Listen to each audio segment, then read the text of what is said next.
I'm Eddie Glaude. I'm the president of the American Academy of Religion. I teach at Princeton, and I'm delighted to be a part of this presidential plenary panel.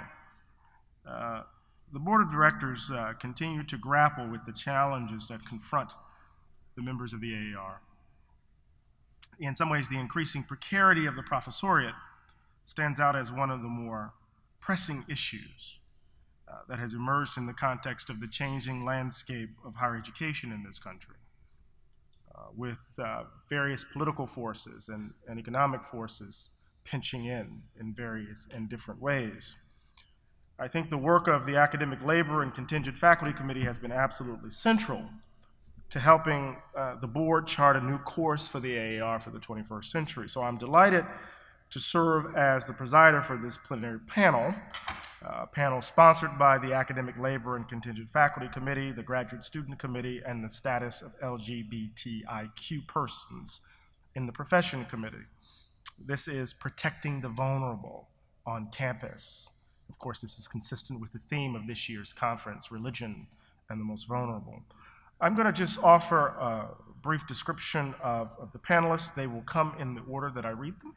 I will introduce them all, and then Cameron will come to the podium. So the first is Cameron Partridge from Harvard University. The title of his paper is Although the Doors Were Shut, Cultivating Courageous Community at the Borders of the Academy. Cameron is a theologian, openly transgender man, and Episcopal priest whose scholarly work focuses on theologies of gender, sexuality, and embodiment in pre-modern and contemporary Christian thought.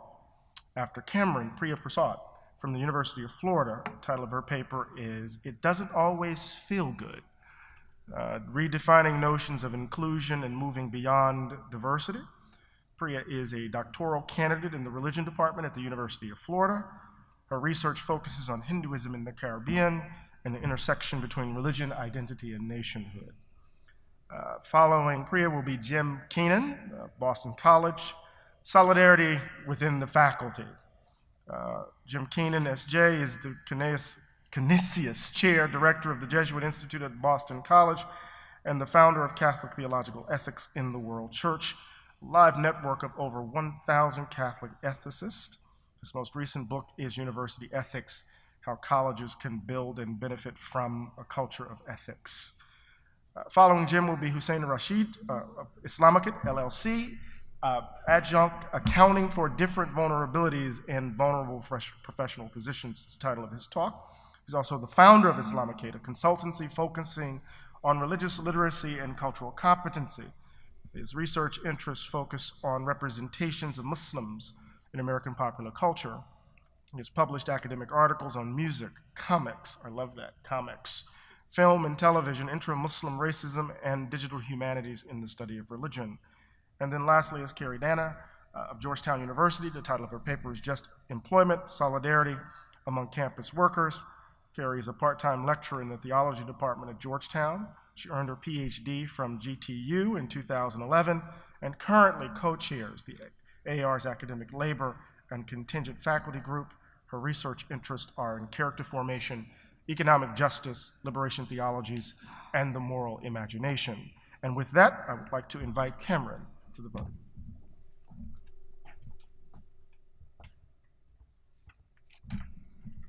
Thank you. Hello. Hello. It's good to be with you. I am actually no longer of Harvard University, so we got to remove that from my bio, but with great affection, was there for a number of years. I am now at St. Aidan's Episcopal Church in San Francisco, but I'll get to that. In September of 2013, I was still in the early days of the fall semester in my then two workplaces, Harvard Divinity School, where I was a course-by-course lecturer, as well as a denominational counselor for Episcopal and Anglican students, and Boston University, where I was half-time campus minister, again, for Episcopal and Anglican students. As I recall, I was teaching a course called Complementarity and Its Discontents, which explored and complicated Christian theological ideas of bodily dimorphism and heteronormativity. Then news broke across the country that at Azusa Pacific University, a Christian university based in suburban Los Angeles, Dr. H. Adam Ackley had been outed as transgender, and within days had lost his position. A full-time professor who had taught in the Department of Theology and Philosophy there for 15 years, Dr. Ackley had no job protections since his position was not tenure track. His story blew up in the news and on social media. And one of those who, like me, reached out to offer him some support across the miles was Dr. Joy Layden, professor of English at Stern College for Women at Yeshiva University in New York. Dr. Layden had had her own harrowing experience in 2007 when she came out as trans. She was told she would no longer be allowed to teach, but that because she had tenure, she would still be paid. Dr. Layden had fought that decision and won, leading to her return to the classroom. I was openly trans, privileged to be teaching at Harvard Divinity School, which was very supportive of me as an openly trans man. And at the same time, I was very part-time in that position, not knowing from year to year whether and what I might have an opportunity to teach. For the last 3 of my years in the Boston area, I added adjunct teaching at Episcopal Divinity School as well. So I was part-time at HDS, EDS, and BU. When Dr. Ackley's situation began to unfold at AU, his precarity as a trans academic without job protection became acutely obvious. I found that this precarity made me aware of at least 2 things. First, I became more aware of the privileges I carry in not facing such basic rejection on a day-to-day basis. Privileges of my whiteness, educational privilege, religious authority as someone who's ordained, of being read as cisgender and as heterosexual, even though I identify with neither of those categories. At the same time, Dr. Ackley's experience, as well as Dr. Layden's, made my own precarity present to me in ways that I do not always allow myself to feel or to articulate. During the early days when Dr. Ackley's story was all over social media, I took a screenshot of a tweet that clearly expressed a distressingly widespread reaction to his job loss. It read, quote, "File this one in the duh file. Transgender theology professor loses job." For several years afterward, that tweet was saved on my computer desktop before I finally filed it out of sight. A stark reminder that to a wide range of people, such a basic vocational description is considered so oxymoronic that job loss should be the natural result. Since the election results of 1 year ago, of course, the vulnerability of so many people has grown exponentially. Amid this vulnerability and the states of emergency that communities face across the country in new ways, even as they already were facing them, including the trans community, and especially at the intersection of racism, xenophobia, and transphobia, it is important to say that there are some trans people, binary and not binary identified, who are teaching. We are in the academy. We are not an oxymoron. We currently appear to be more secure in religious studies departments, just anecdotally, than in seminaries. And this is crucial. This is really crucial. It is also harder to find trans women in all of the above teaching contexts, underscoring how widespread and pernicious trans misogyny continues to be. So many of the legislative efforts that are seeking to foreclose access to trans people in public accommodations that have been proliferating even more in recent years, in fact, target trans women, and particularly trans women of color. And that's part of a wider culture of violence against trans women in general and trans women of color in particular. I don't have statistics for how many trans academics in either religious studies or who teach in the seminaries and divinity schools are contingent faculty. As far as I can tell, such statistics are not available. Yet I believe we are more likely to be among what some are calling the academic precariat, the collective of those whose academic employment is contingent and precarious. I say this because this supposition strikes me as consistent with what we do know about contingent faculty. Adjuncting has long been gendered feminine in relation to a tenured academy that is coded masculine, and it has also been raced as non-white. The practice of hiring part-time instructors may well have emerged, as Caroline Fredrickson explains in a 2015 essay, drawing upon the scholarship of Eileen Schell, from, quote, a time when most schools didn't allow women as full professors, and thus adjunct positions were associated with female instructors from the start, unquote. In addition, according to a study by the American Federation of Teachers, quote, underrepresented racial and ethnic groups are especially likely to be relegated to contingent positions. Only 10.4% of all faculty positions are held by underrepresented racial and ethnic groups, and of these, 73% of the total minority faculty population are contingent positions. As Dr. Tressie McMillan Cottom has pointed out, quote, our current anger about class divides in higher education labor cannot be separated from its racist roots, unquote. Gay and lesbian people have been identified both as particularly drawn to the profession of teaching in some studies and as more likely than not to be among those who are contingent.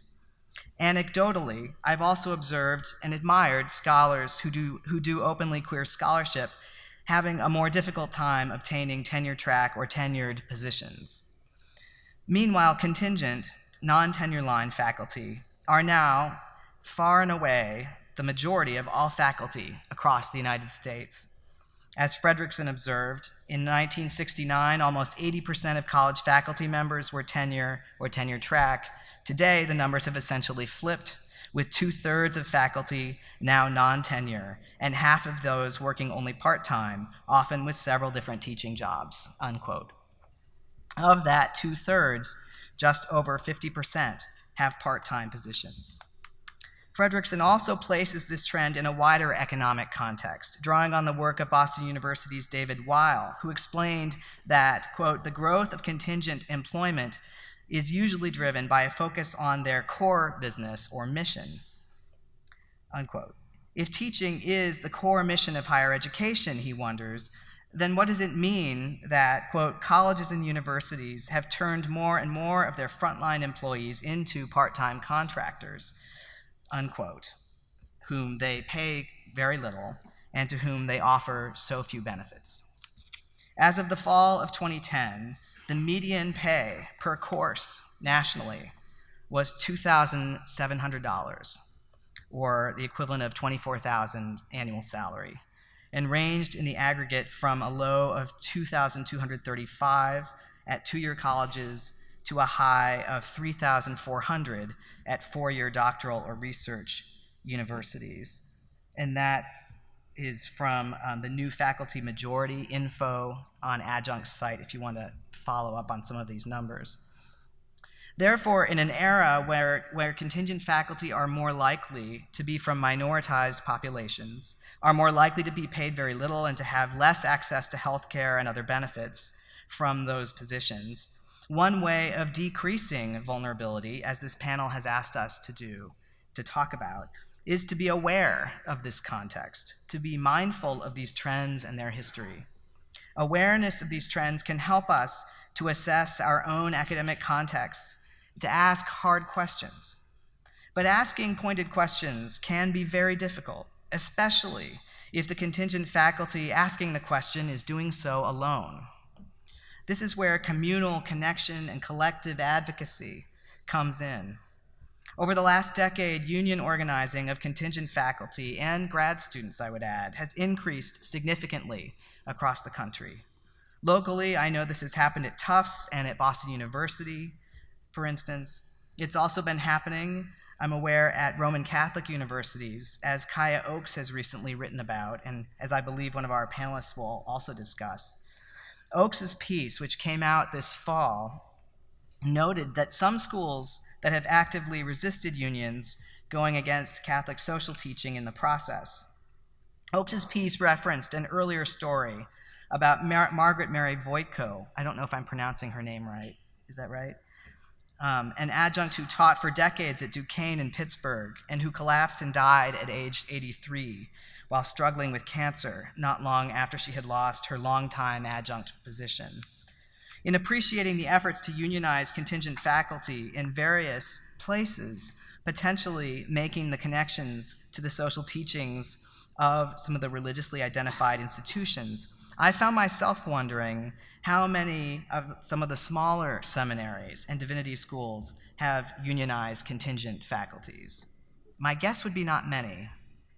And in a trend where more and more Christian institutions of theological education are merging or seeking to radically reorganize themselves, I would ask how many are hiring full-time faculty at all, let alone those on the tenure track.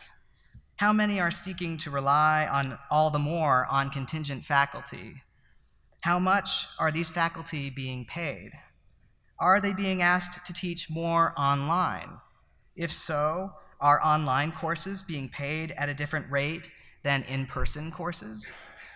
These are difficult questions for individual adjuncts to ask, particularly if they are the only one or one of a handful of contingent faculty in a given context.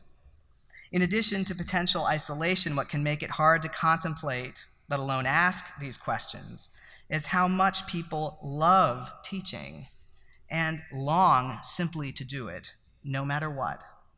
For me, one of the most striking moments in the story of Margaret Mary Voitko, the woman who collapsed and died in 2013, was a comment made by Voitko some years earlier in an interview with a campus publication. There she described teaching not so much as a source of income, but as, she put it, a devotion. In response, L.V. Anderson, who authored a long piece in Slate about Voitko, comments rightly, "Seeing teaching as a devotion does not preclude relying on it for income. Teaching can and should be both," unquote. That language of devotion strikes me as beautiful. I identify with it as one who loves teaching. Such devotion, however, can make contingent faculty vulnerable, perhaps particularly in institutions that teach the practice of particular traditions, although I don't know if it's necessarily that special in that case, but institutions that are struggling to survive or to develop in new, more nimble ways, there may be a temptation to hire more contingent faculty and to pay them very little, counting in some ways on their devotion. And for those who are not cisgender, straight, upper middle class, and white, for those of us who are trans, especially in this intensely hostile national climate, in an already scarce academic job market, that vulnerability grows. Creating more awareness of this history, of these trends, and of these vulnerabilities can be overwhelming, but it also clarifies the need for support, solidarity, and community. In my tradition, one of my favorite stories is from the Gospel of John, when the resurrected Jesus shows up in an upper room to reassure a group of very scared, sad disciples. One of the key details of this story is that the door was shut. Although the doors were locked, it says, Jesus came and stood among them and said, "Peace be with you." That detail about the doors being shut has long raised questions in theological circles about the quality of Jesus' resurrected embodiment. So too have the wounds in his side and his hands, which he shows to this shell-shocked community. In the emergent field of trans Christian theology, this passage seems to be becoming an important topos. I've loved and written about it for several years, and it shows up in the transgender passion narrative that openly trans independent Catholic priest Shannon Kearns has written, called Walking Toward Resurrection. You should check it out. Adam Ackley, who I mentioned at the beginning, talks about it as well in a published conversation called Transformative Teaching, in which he participated with Joy Layden and me, led by Dr. Christy Upson-Saya, professor of religious studies at Occidental College. There, Ackley talks about the persisting wounds in Jesus' resurrected body as points of connection with other people, wounds that are shared across difference even amid their particularity, in his case, through the wounding impact of homophobia and transphobia. He also speaks of wounds as signs of survival. In her new book, Resurrecting Wounds, Living in the Aftermath of Trauma, Shelley Rambo also turns to this story in a similar spirit, using the resurrected yet still wounded Jesus to speak to the wounds of trauma. Such vulnerabilities, such wounds, she says, ask us to witness them. Witnessing wounds are part of a vision of resurrection characterized by what she calls attesting to trauma and to transfiguring it. Although the doors of the tenure track job market have been closed to many, contingent faculty still stand in the academic room, lining its borders, increasingly filling its center. Some, indeed many, have experienced trauma along the way. The system itself, what Kaya Oakes called in that piece that I mentioned, the greater glory of the bottom line, increasingly lies at the structural source of, it increasingly contributes to the structural injustices, the trauma causing that's embedded within its wounds. These wounds need to be witnessed. Their isolation need to be transformed into solidarity and to courageous community. Their witnesses raise questions for higher education in general, and I would underscore again, particularly for the changing worlds of the seminaries and divinity schools. I myself am now, very fortunately, and very happily in a different place than I was even a year ago, even as I remain very grateful for where I was a year ago. 1 year ago, I delightedly began a new position as a full-time parish priest in San Francisco. I finished teaching a combined in-person online course for Episcopal Divinity School about several months into my tenure in San Francisco from across the country, even as EDS's own institutional life turned out to be entering a period of profound transformation and loss, with all of its faculty losing their positions as EDS relocated to Union Theological Seminary in New York. My own higher education teaching vocation now is being activated through supervising a seminarian from Church Divinity School of the Pacific in Berkeley, while I also am working on a book project. I continue to be devoted to the vocation of teaching as a parish priest, a scholar, and a theologian. Although the doors are shut for so many, the room continues to be full. The wounds need to be witnessed, that justice, solidarity, and transformation may emerge. Thank you.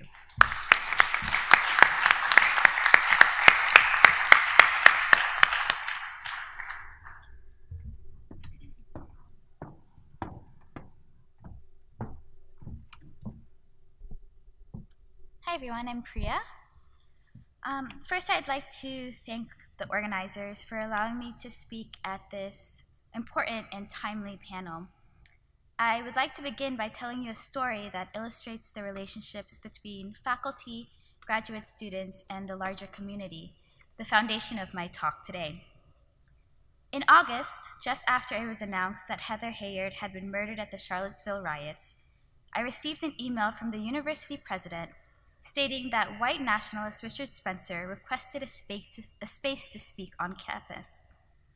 While the president found the speaker's presence to be deeply disturbing, and he denounced all statements and symbols of hate, he argued that we must follow the law, upholding the First Amendment and not discriminate based on content and provide access to a public space. Ironically, the letter also stated that the school strove to build an inclusive environment where hate is not welcome. Disgusted and furious, I posted the letter in full on my Facebook. I argued that Spencer should not be allowed to speak on campus because the school had an obligation to protect its students and stand up against hate.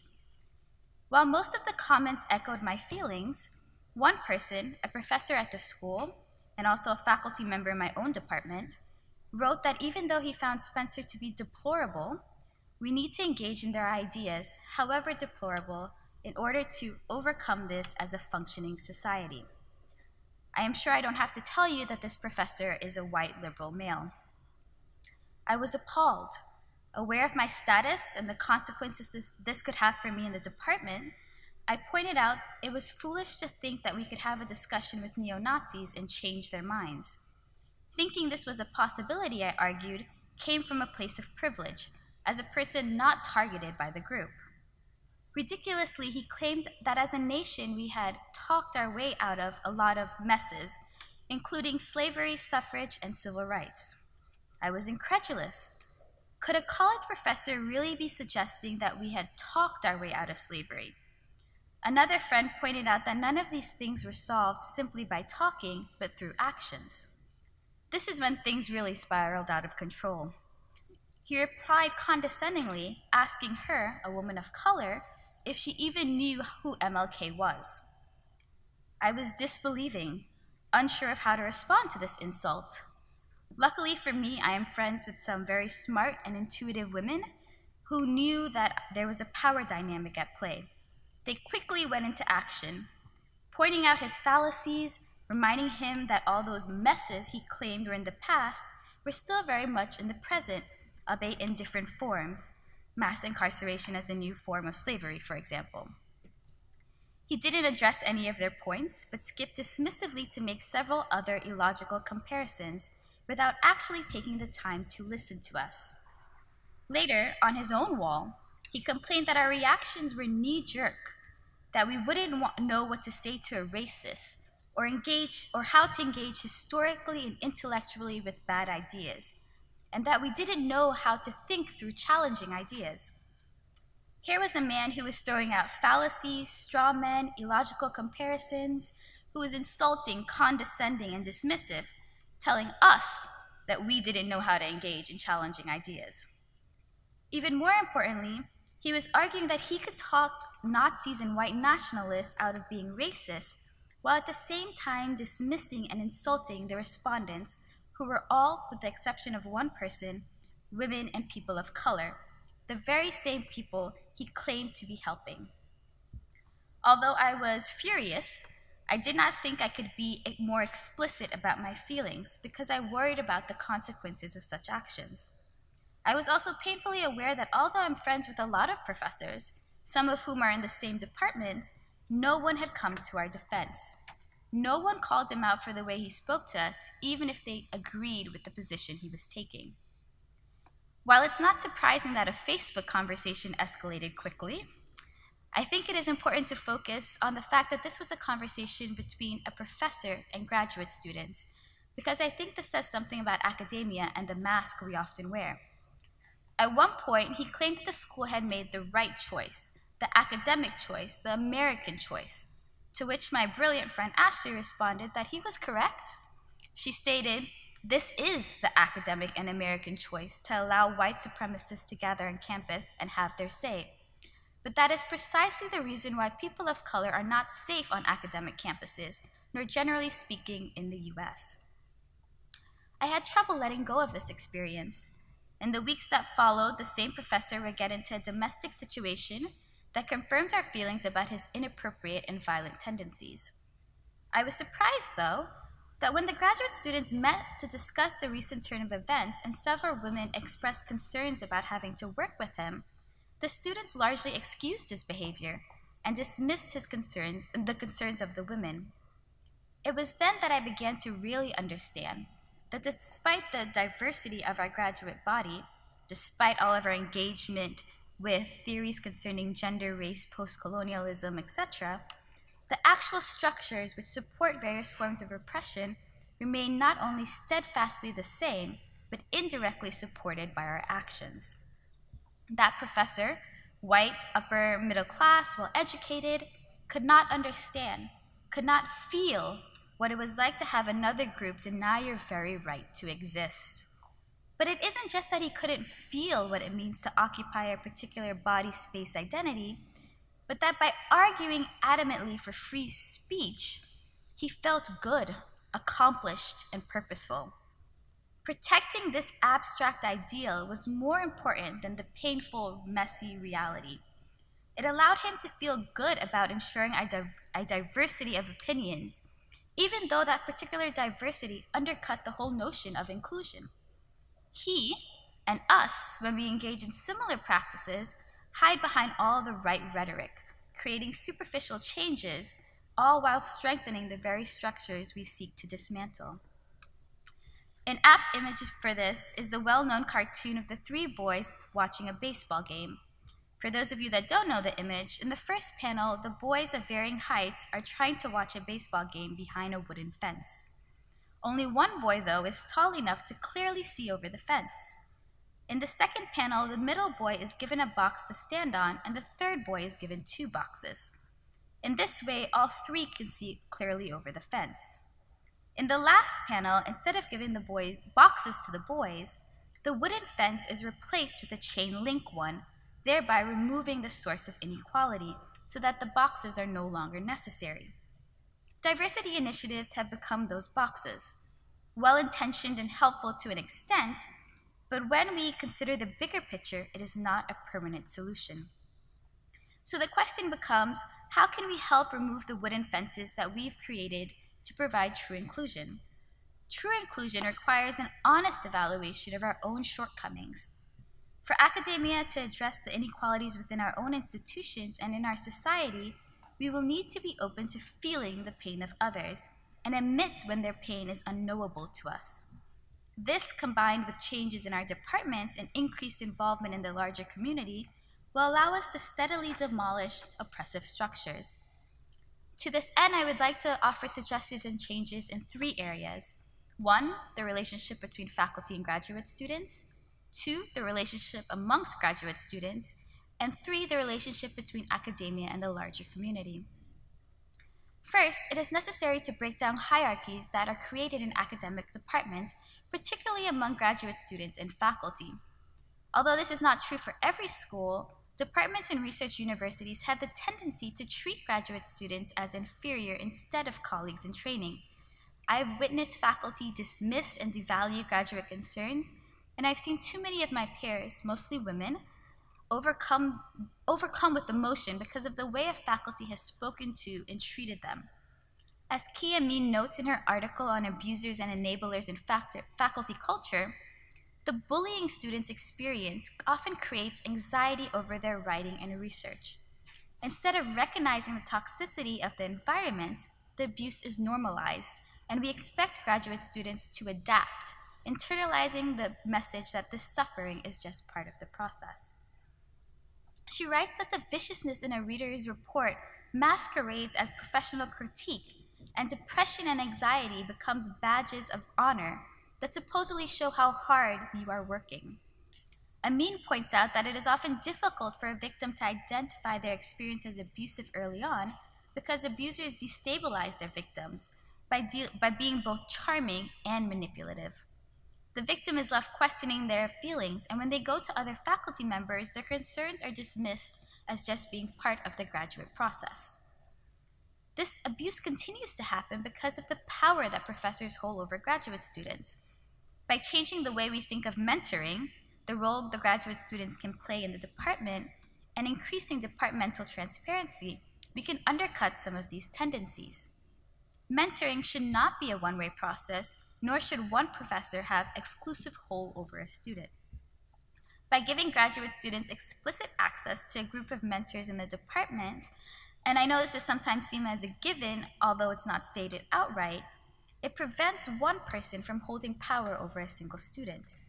Mentoring should also be seen as an exchange of ideas and practices. While some faculty might have more experience than the graduate students, grads are often on the pulse, experimenting with new theories and strategies, and are usually more active with undergrads. Mentoring, then, is really an opportunity for graduate students and faculty to learn from one another. It is also vital that when a student expresses a concern, it is taken seriously, and the faculty member is held responsible for their actions both within and out of the department. We have an ethical obligation to address inappropriate and violent situations, even when they occur in the private sphere, because they are indicative of a cycle of abuse and manipulation, which also bleeds into the relationships in the public sphere. We are all painfully aware that academia partly works through connections. Who you know is key to getting ahead. But we can use that networking system to our advantage as a way of holding people accountable instead of it being used as an excuse to avoid consequences. The moment we allow some people to move beyond judgment simply because they publish an influential paper or book, we provide them space to manipulate and abuse their position. Another way to hold departments accountable and promote transparency is by allowing a graduate student representative in faculty meetings. By participating in meetings, graduate students can learn how departments function, voice student concerns, improve communication between faculty and students, and contribute to the process which shaped the graduate experience. It is important, though, that the graduate student does not see this position simply as a CV filler, but that they accept and occupy the position with the intention of improving graduate-faculty relation. I would also encourage better and more communication among graduate students within departments. Although the job shortage and general pressure of graduate school encourages intense competitiveness, we need to resist and provide a stronger support system for each other. Graduate school should not be a lonely experience, but it often becomes one because we all experience imposter syndrome and the fear that we are alone in our anxieties. I cannot stress enough how important it is to talk about your trouble writing, your inability to comprehend a particular topic, your conflicts with faculty members, your struggle to maintain a life-work balance, your desire to leave graduate school, your fears about the job market, etc. Speaking out loud about these things to others empowers you and reminds you that you are not alone. Talking about your relationship with your mentors and other faculty members is especially important for ensuring that they're not taking advantage of you and you haven't normalized their behavior. If the Weinstein incident has taught us anything, it is that people will quickly dismiss something as part of a culture, a way of being, unless we join our forces to insist that it is deviant and unacceptable. To this effort, it is necessary for graduate students to create spaces for dialogue away from the confinement of the department and actively seek engagement with other departments. In addition to challenging hierarchies within academia, we also need to open the doors of the academy and participate in our local communities. Too often we remain in the safety of our offices where we can write about and discuss various forms of oppression and draw neat boxes around issues instead of confronting their effects and the messiness of intersecting identities.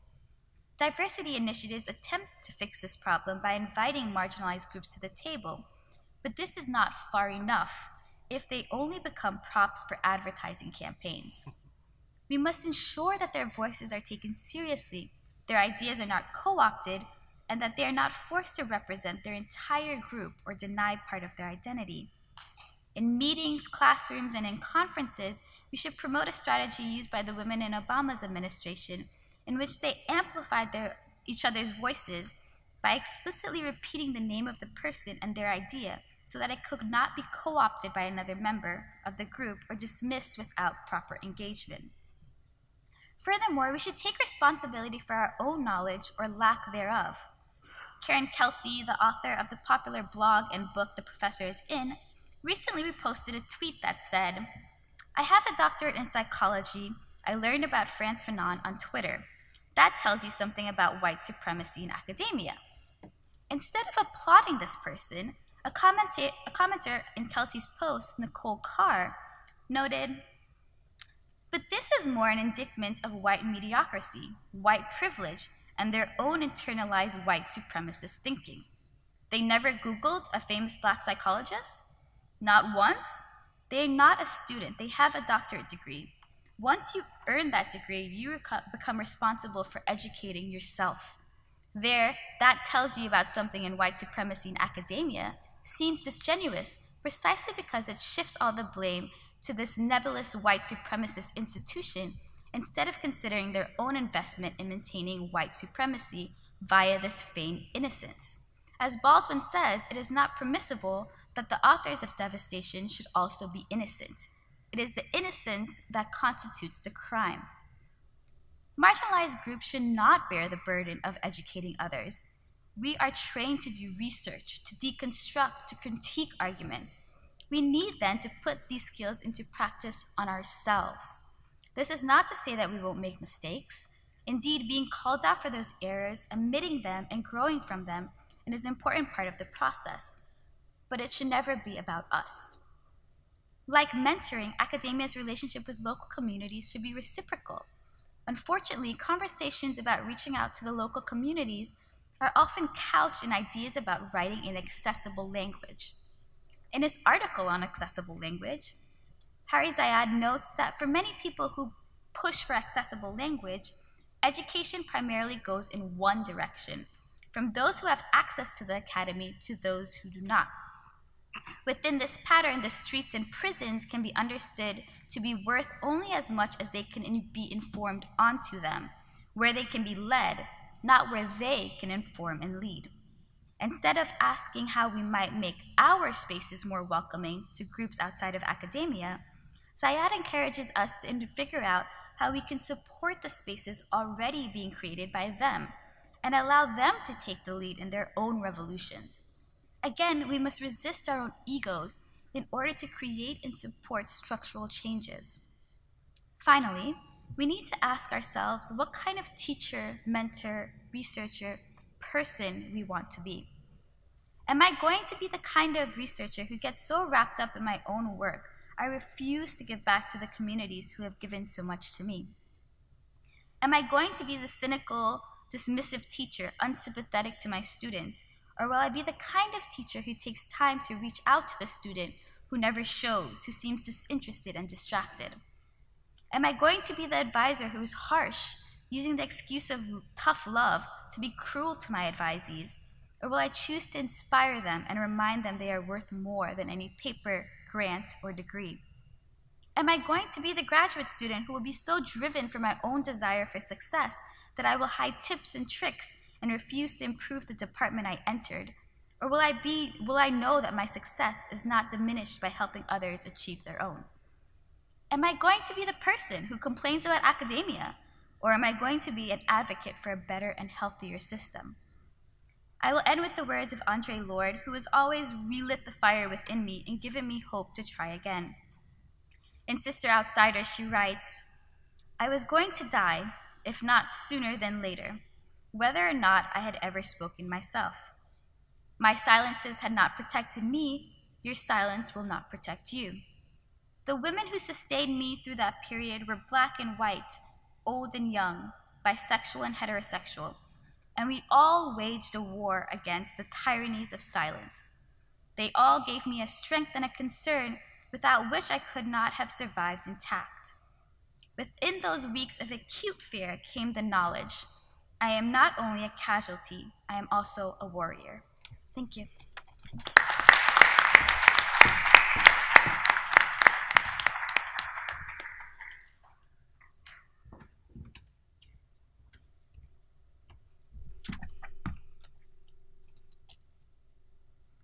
First, I want to thank Carrie Dana for putting this panel together.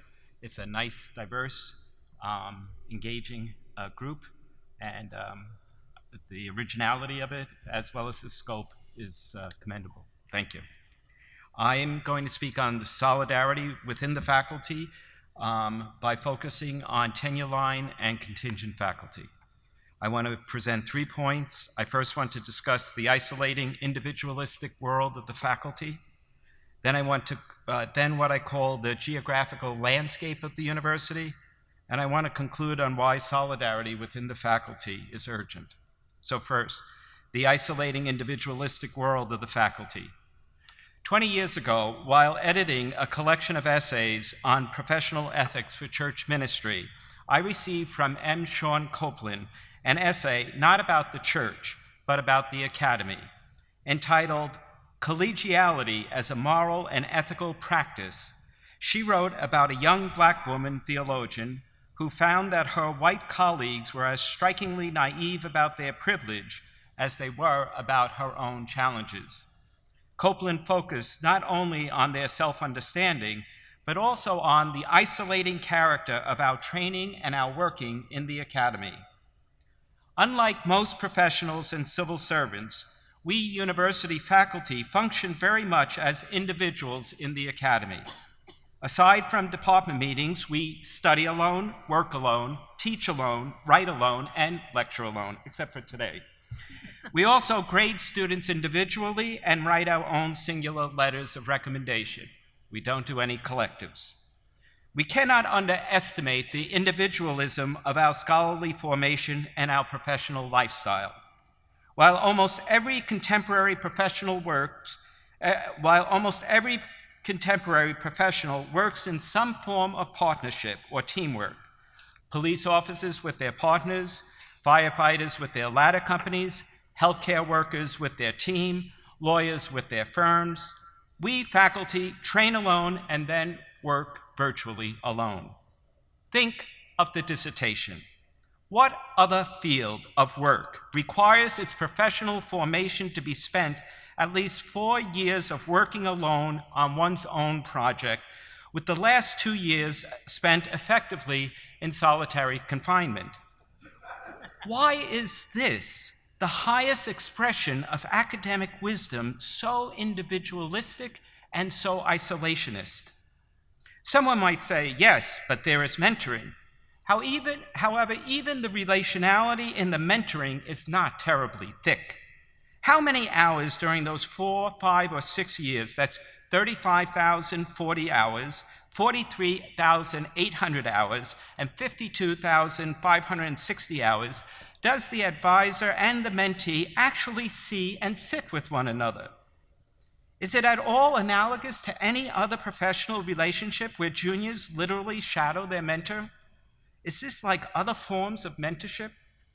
One interesting corollary to the highly individualistic world we work in is found in the university's prescription that we write with a detached, inaccessible, frigid, dense style.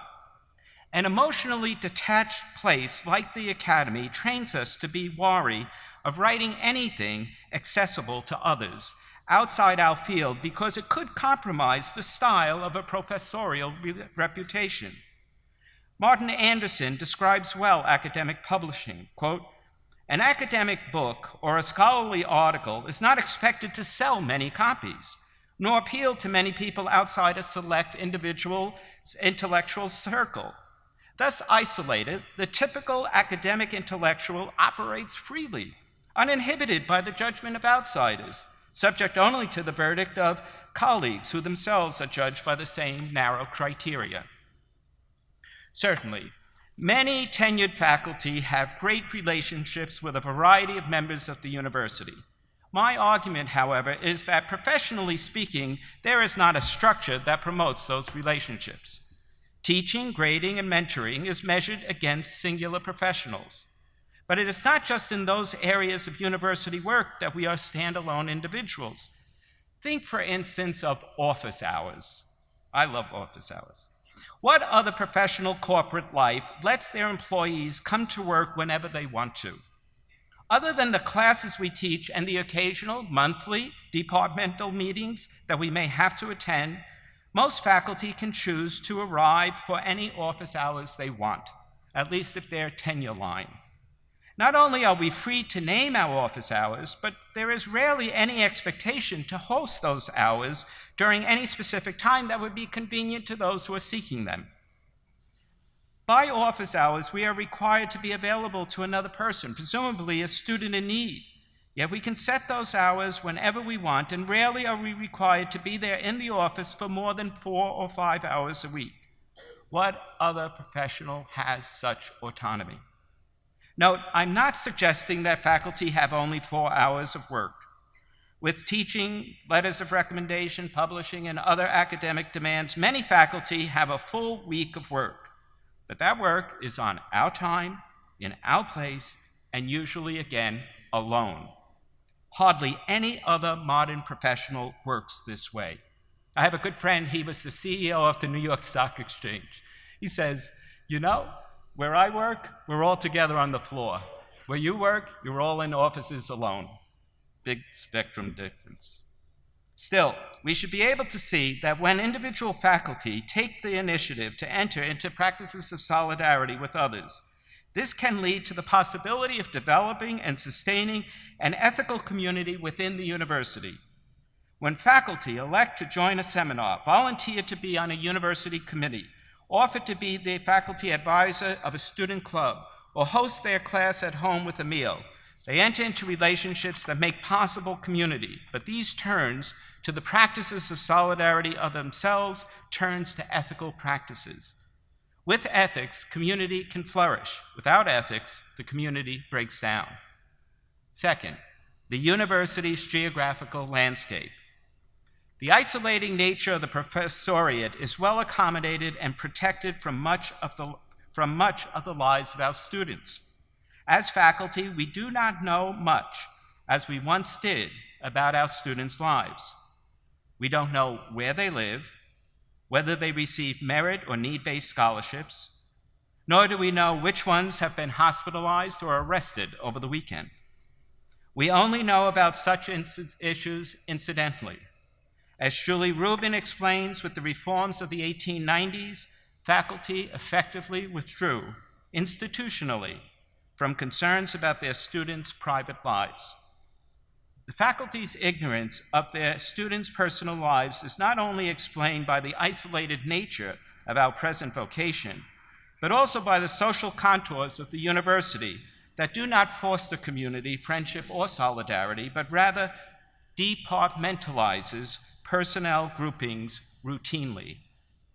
Just as faculty do not know much about their students, neither do other university employees know much about others at the so-called university. Plant managers, cafeteria workers, student affairs deans, financial aids officers, admissions boards, custodial workers, trustee members, campus ministers, university police, and librarians each have their own definable domain, and their members know mostly what happens within that domain. Rarely are there occasions to go beyond one's domain, except when they go to university sporting events. The university might think of itself as a community, but it's a thin one at best. Any reading of the literature on the life of the university tells us that the university structure is very clear in its vertical direction. Each cluster knows without a doubt who answers to whom in the upwardly oriented structure of unilateral accountability. The university horizontally is not terribly clear because its terrain is defined by departments unto themselves. I think that the university horizontal structure is best understood as fiefdoms, a perfect description of the university inasmuch as both are deeply rooted in the medieval world. I believe that the university stems as it does from the medieval era, is affected structurally in its roots. Not only does its hierarchical structure make its accountability flow unilaterally and singularly vertically, but it also inherits the geography of fiefdoms that hinders matters not only of accountability and transparency, but also of relationality, distributive justice, and the common good. There is very little horizontal accountability at the university. I know my department, I have an endowed chair. I could easily say, why don't you show up for some office hour once a month? But that's not part of the culture of the university. I can go to my chair and say, why don't they do something? And then the chair can decide that. But that vertical move is the only move that happens. The horizontal is very rarely there, even when we know abuse that goes on. There's no culture of horizontal accountability at our universities.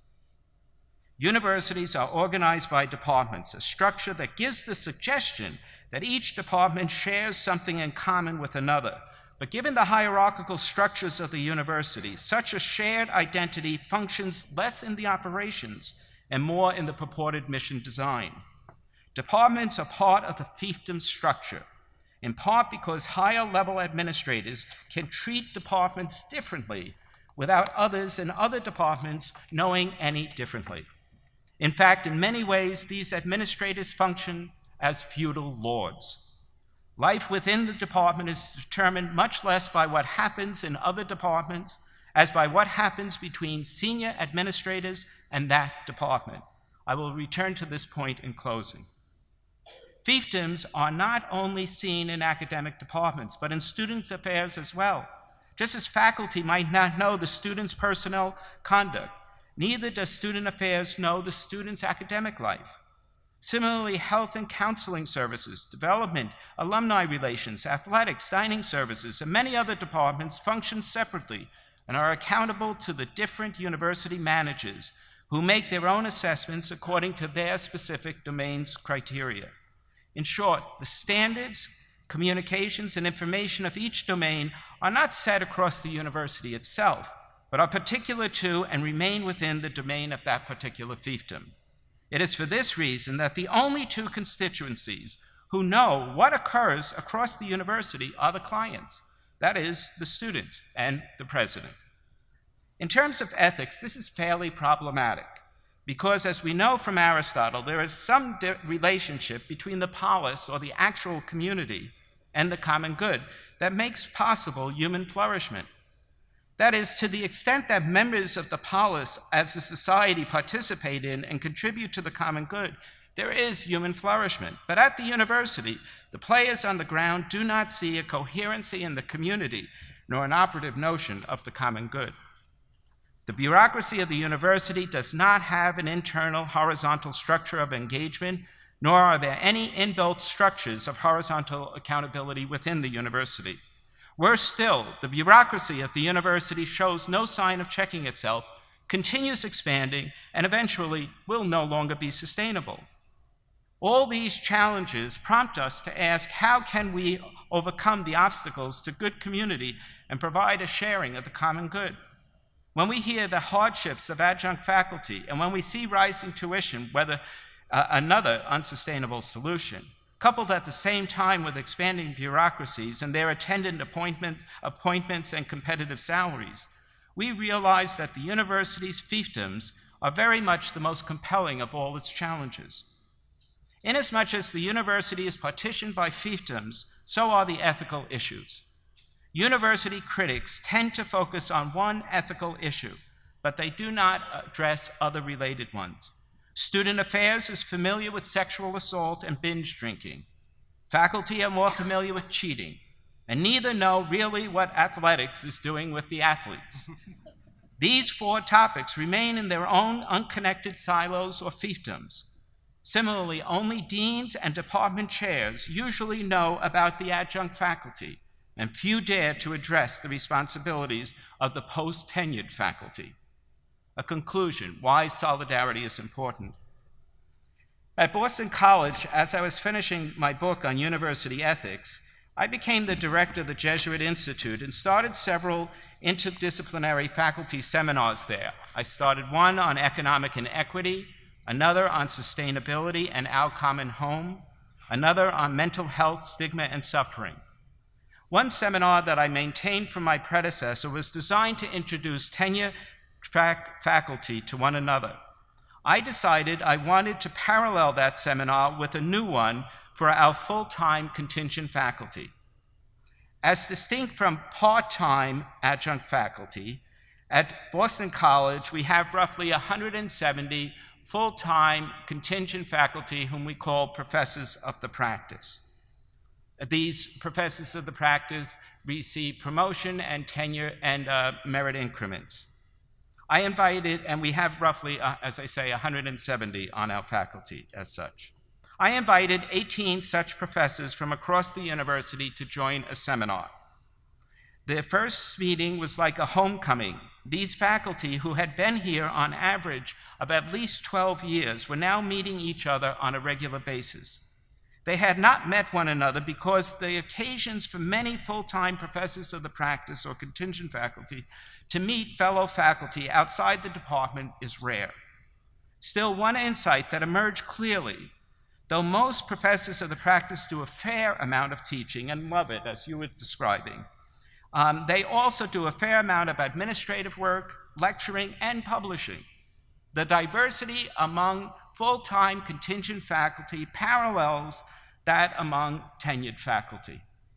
When my book, University Ethics, was published, this group of professors of the practice, their seminar, they called themselves the Jesuit Essentials, since the Jesuit Institute was hosting them.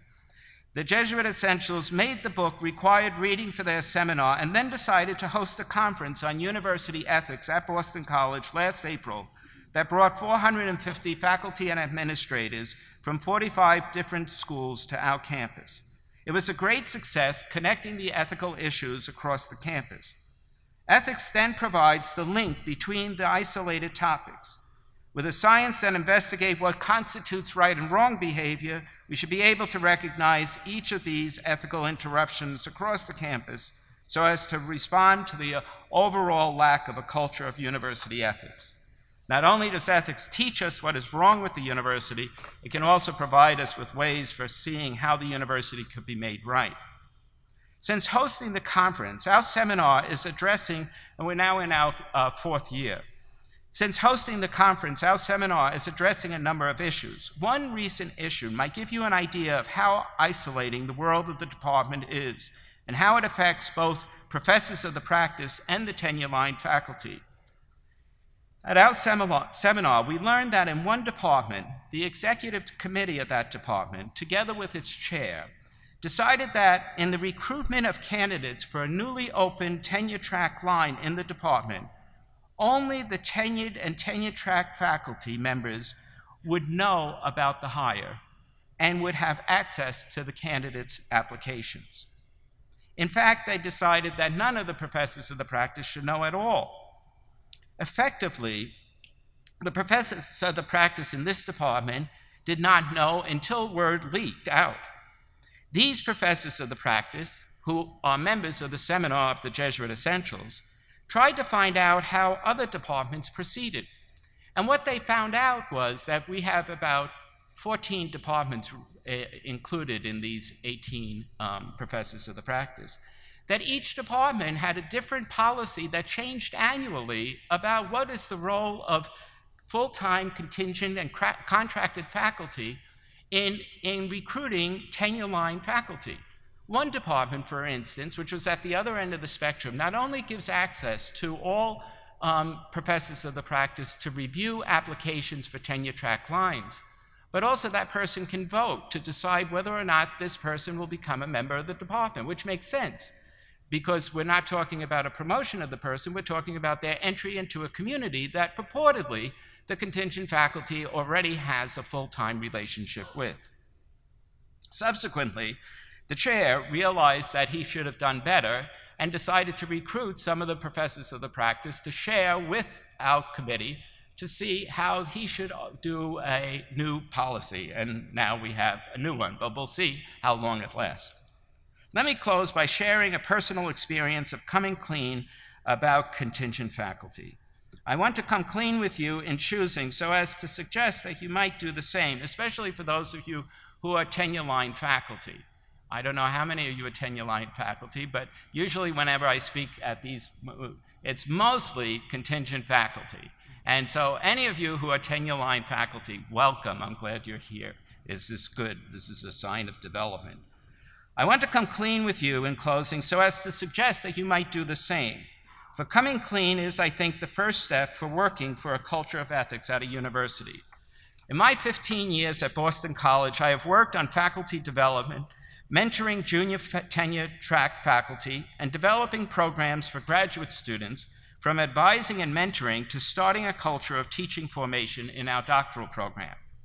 When I was doing my book on university ethics, I learned a lot about contingent faculty, but next to nothing about the actual contingent faculty at my university or in my department. As I researched more and more, I realized that the gulf between the tenured faculty and adjunct faculty has few secure ways of passage connecting us.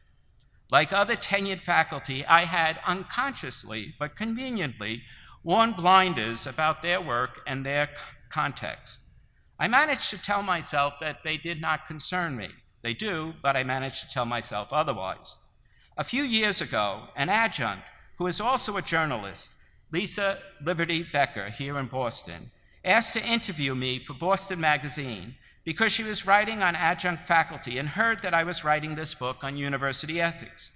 In the course of the interview, she concurred that I had a pretty good handle on the issues that adjuncts face. But before we descended into the details, she asked me an important question. What do you know about the adjunct faculty at your own institution? Next to nothing, I replied. I have managed to tell myself that they do not concern me. Still, I'm acting chair next semester. Assuredly, I'll find out. I make this confession simply to let the tenure-line faculty get some space to acknowledge that they probably, conveniently, do not think about contingent faculty either. There is within the university structure a cultural myopia that allows us to not think about them. It is the fault of the structure of the university, but it is our fault too.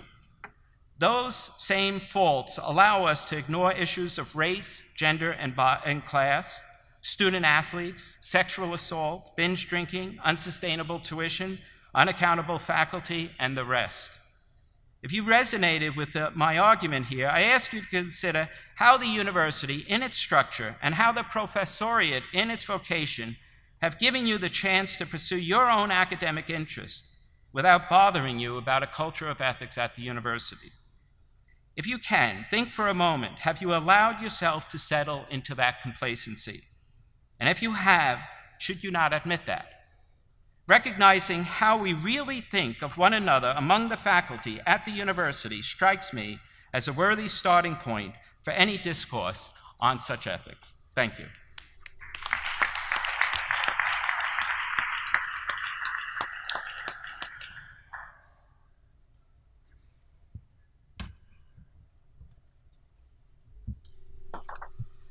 Good afternoon, everybody.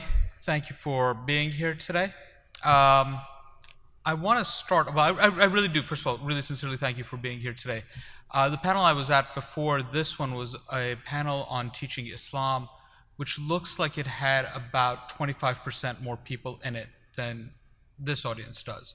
So we have a topic that applies to a small subsection of the AAR that's drawing in more people than topics that relate to the entire structure of the academy. And so what does that tell us about the ways, and I think following off Jim's wonderful talk, the ways in which we think about how our academy is structured, our universities are structured, and how isolated we are from those realities. And I think following up on Jim's point, I'd also like to do a quick poll for those of you who are comfortable. How many of you are contingent faculty here right now? How many of you are tenure track? How many of you are tenured? Okay, so at least there's a nice break between the contingent faculty and the tenure track tenured faculty, which is not traditionally, Carrie, I think has not traditionally been the case. I'm delighted that is significant progress from years past about people paying attention to this issue. So thank you. Yeah, absolutely. Thank you very much. Just before I move on from the thank yous, I also want to thank our interpreters who do a tiring job and do work to make sure our panels are accessible. So thank you to our interpreters. When I was introduced by Eddie, I was introduced as coming from Islamicate, which is the name of my consultancy. I am academic adjacent. I do work at a university. But my attitude has been that if I am only getting paid to do work, you only get free advertising if you pay for me to be here. So nobody's paid for me to be here, except me, myself, and I. So I get all that credit.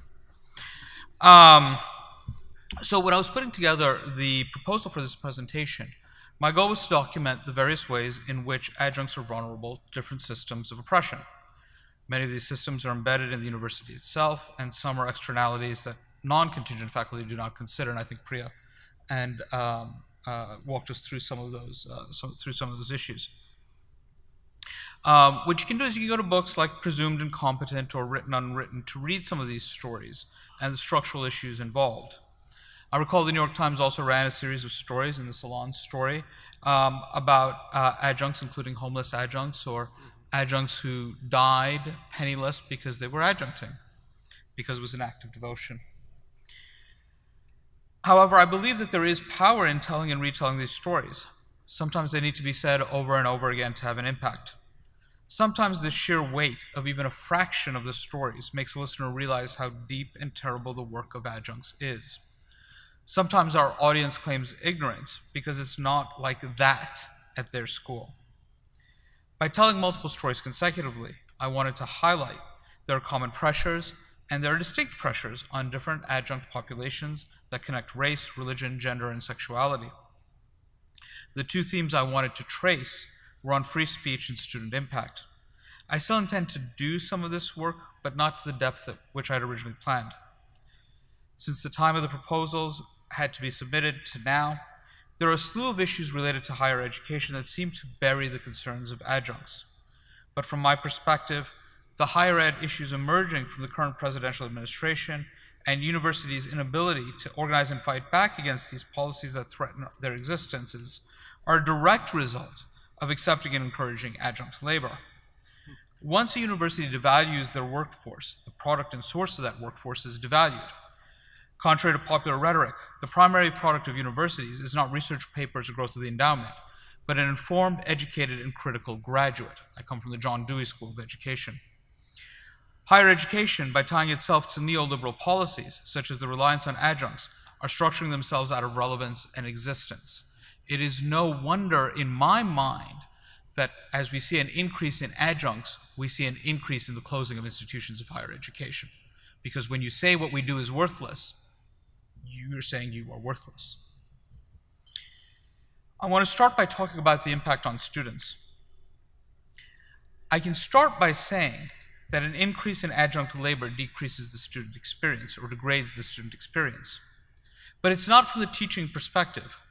Numerous studies have indicated that adjunct faculty are rated higher as educators than full-time faculty, full-time tenure-track faculty.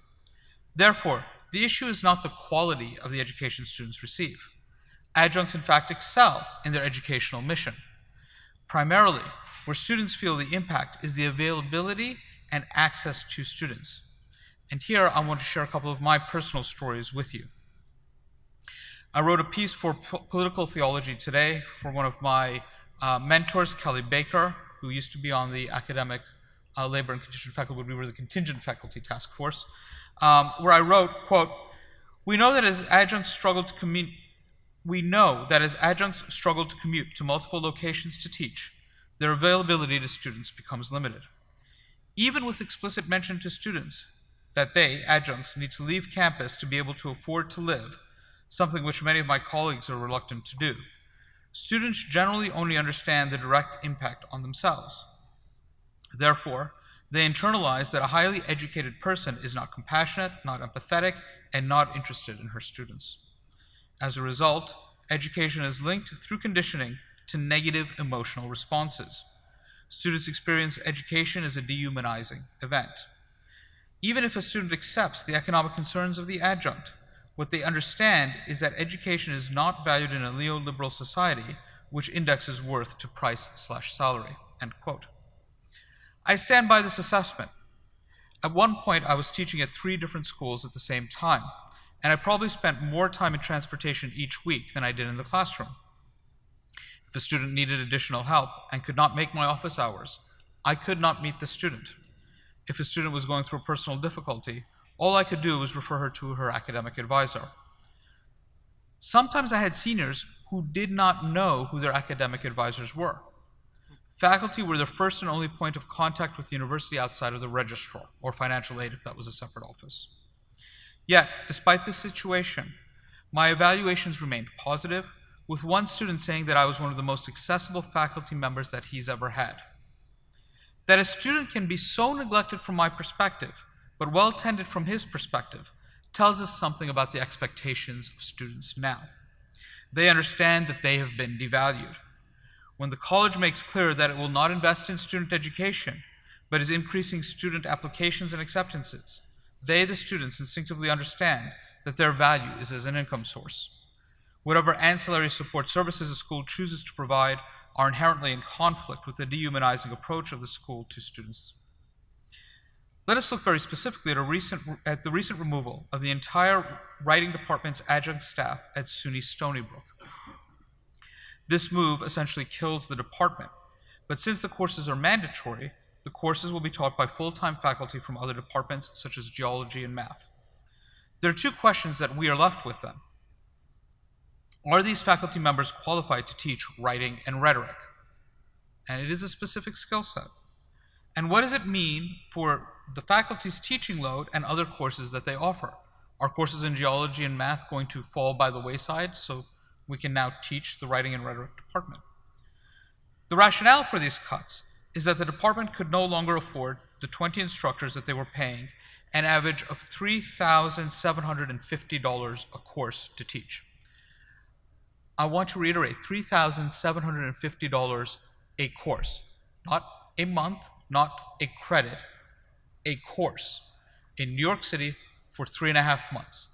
That is $1,000 a month to live in New York City. Just to think for a second.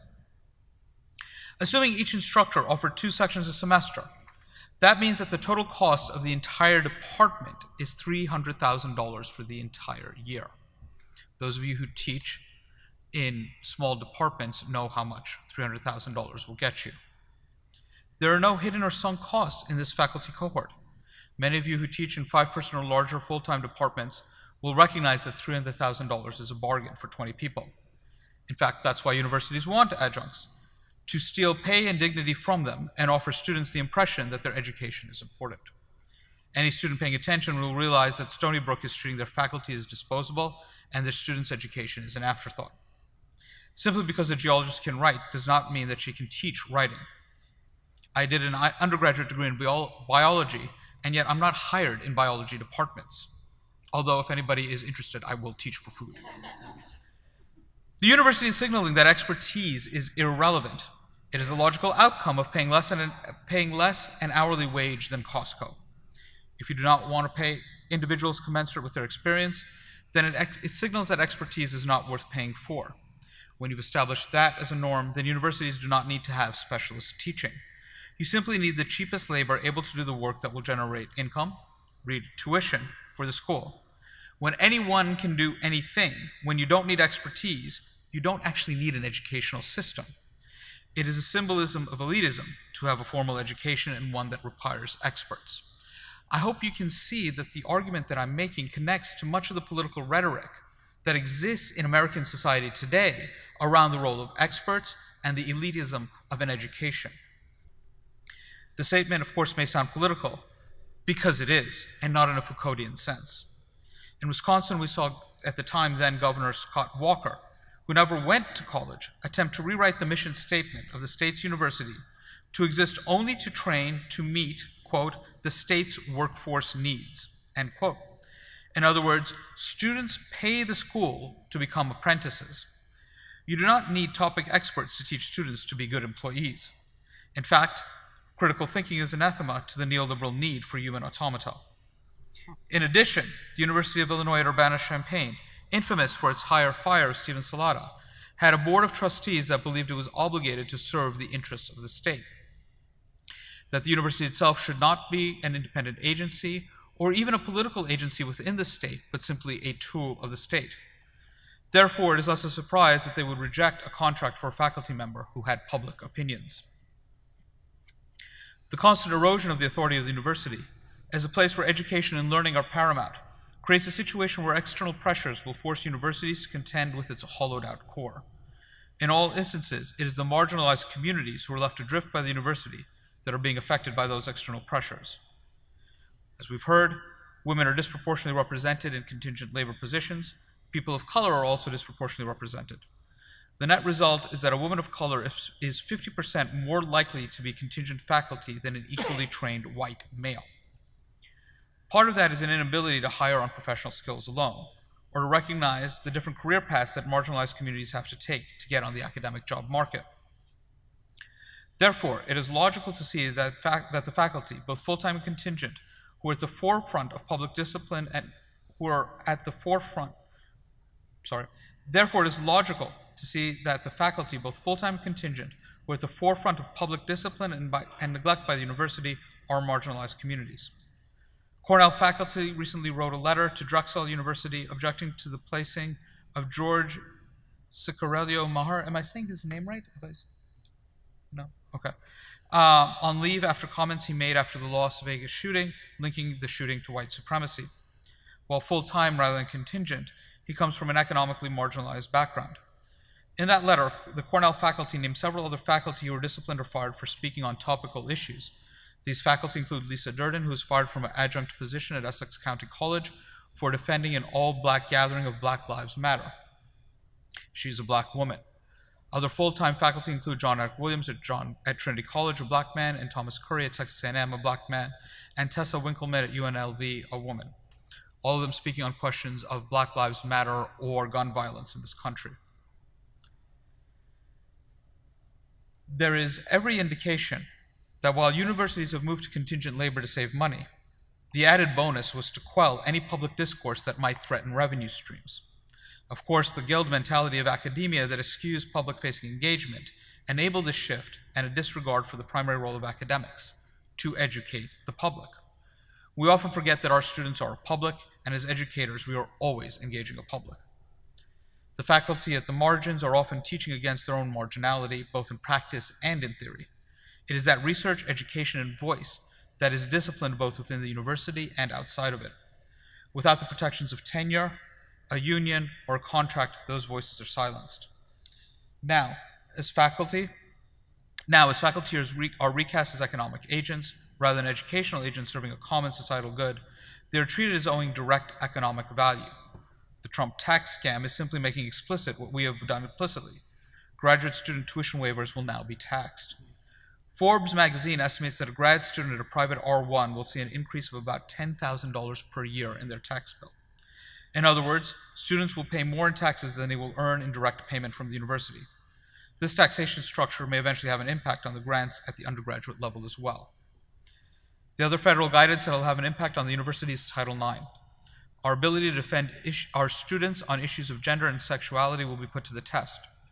We have undercut faculty ability to speak out on these issues and have ceded the rhetorical ground for the issue to be about political correctness rather than individual safety and agency. More importantly, universities have not had the best record in dealing with issues of sexual assault, and the Obama-era Dear Colleague rules were meant to help adjust some of the processes for some sort of standard, to establish some sort of standard. The lack of guidance may now mean more latitude in ignoring a growing concern amongst the student body, but not actually changing a reality that has gone unreported for far too long. Recent examples of faculty misconduct, including CO Young Chu's recent essay of rape by a senior faculty member at Stanford, should concern us about what we are not willing to admit about our own discipline. We are not immune to abuse. I speak from no special knowledge, but an awareness that power structures in the academy are no different than any other industry, and so we are open to the same types of abuses. I am not convinced that victims are in a power position to speak out, nor will they have enough allies in power positions to support them within our own field.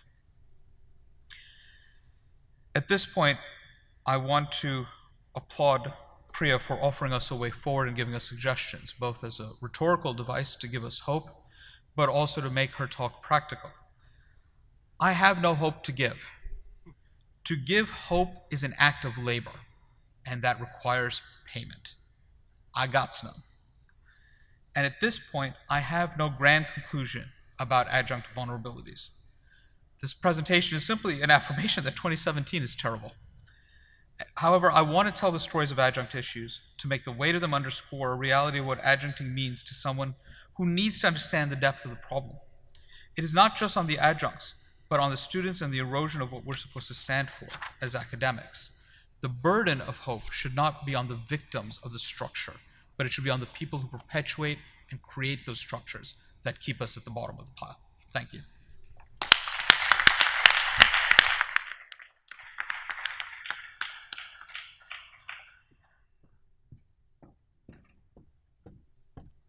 Thank you, everyone, for being here today, and thank you, Eddie and Cameron and Priya and Jim and Hussein for much of what's already been said. I'm going to allude to some of what has been said and kind of adjust as we go, since I've had the pleasure of hearing everybody now. So I'm going to take a step back a little bit and look at the broader context. So in May, Intuit's Brad Smith reported that roughly 34% of all jobs are gigs, short-term without benefits, and the number's supposed to rise to 43% by 2020. This isn't happening because 40% of Americans want to work short-term contracts, right? It's because other types of jobs are not available and because of growing income inequality. It's the culminating effects of changed business practice, some of which already been alluded to. So just to briefly recap, in the 1980s, business practices turned to identifying and streamlining core competencies and increasing financial flexibility by relying on short-term and long-term contractors.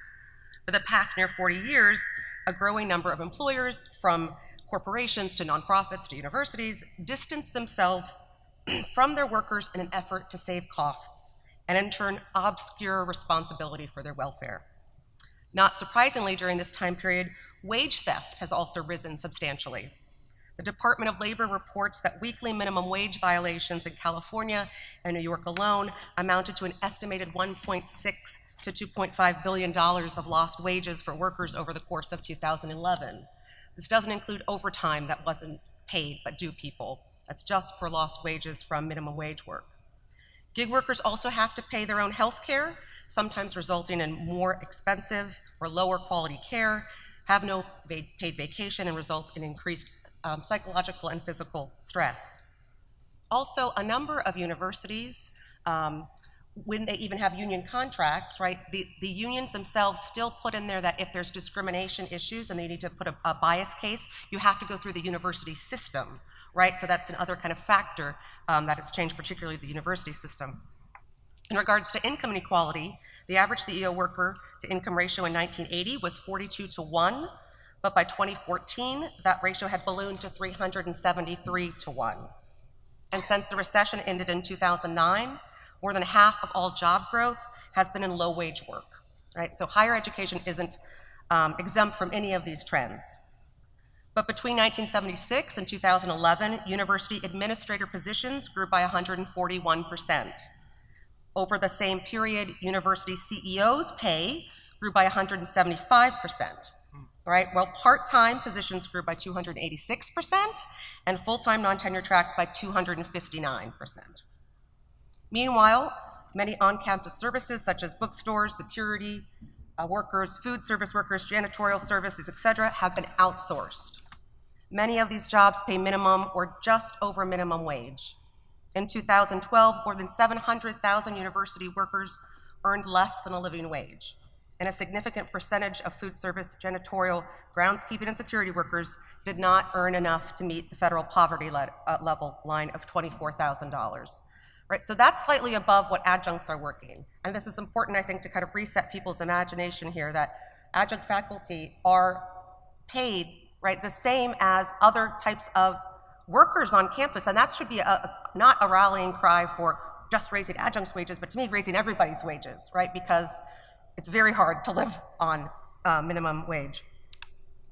With little pay, you can't put much into savings, you can't put money towards retirement, and you're often not able to partake in campus life, right? Because it costs money to get to and from campus. For many people, that means costs of elder care or child care, which makes it prohibitive. So people aren't able to participate in the full life of the campus. As I mentioned before, oftentimes people can't access health care. It depends on the outsourcing arrangement, but oftentimes that's not. So on one hand, given the larger economic changes, the move to outsourcing and related rise in income inequality in higher education is not that surprising. On the other hand, there are pointed reasons why universities and campuses in particular need to reclaim these, resist these trends and reclaim a narrative.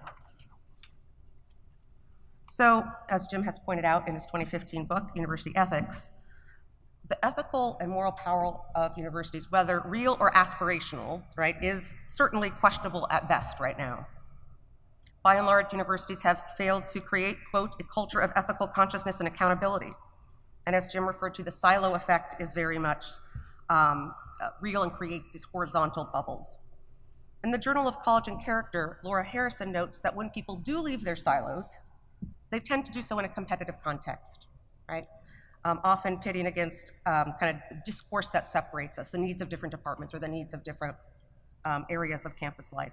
Also, racism and classism continue to be an obstacle towards working with those who are less paid and or of different backgrounds than others, and creates additional barriers to creating solidarity and protecting the economically vulnerable on campus.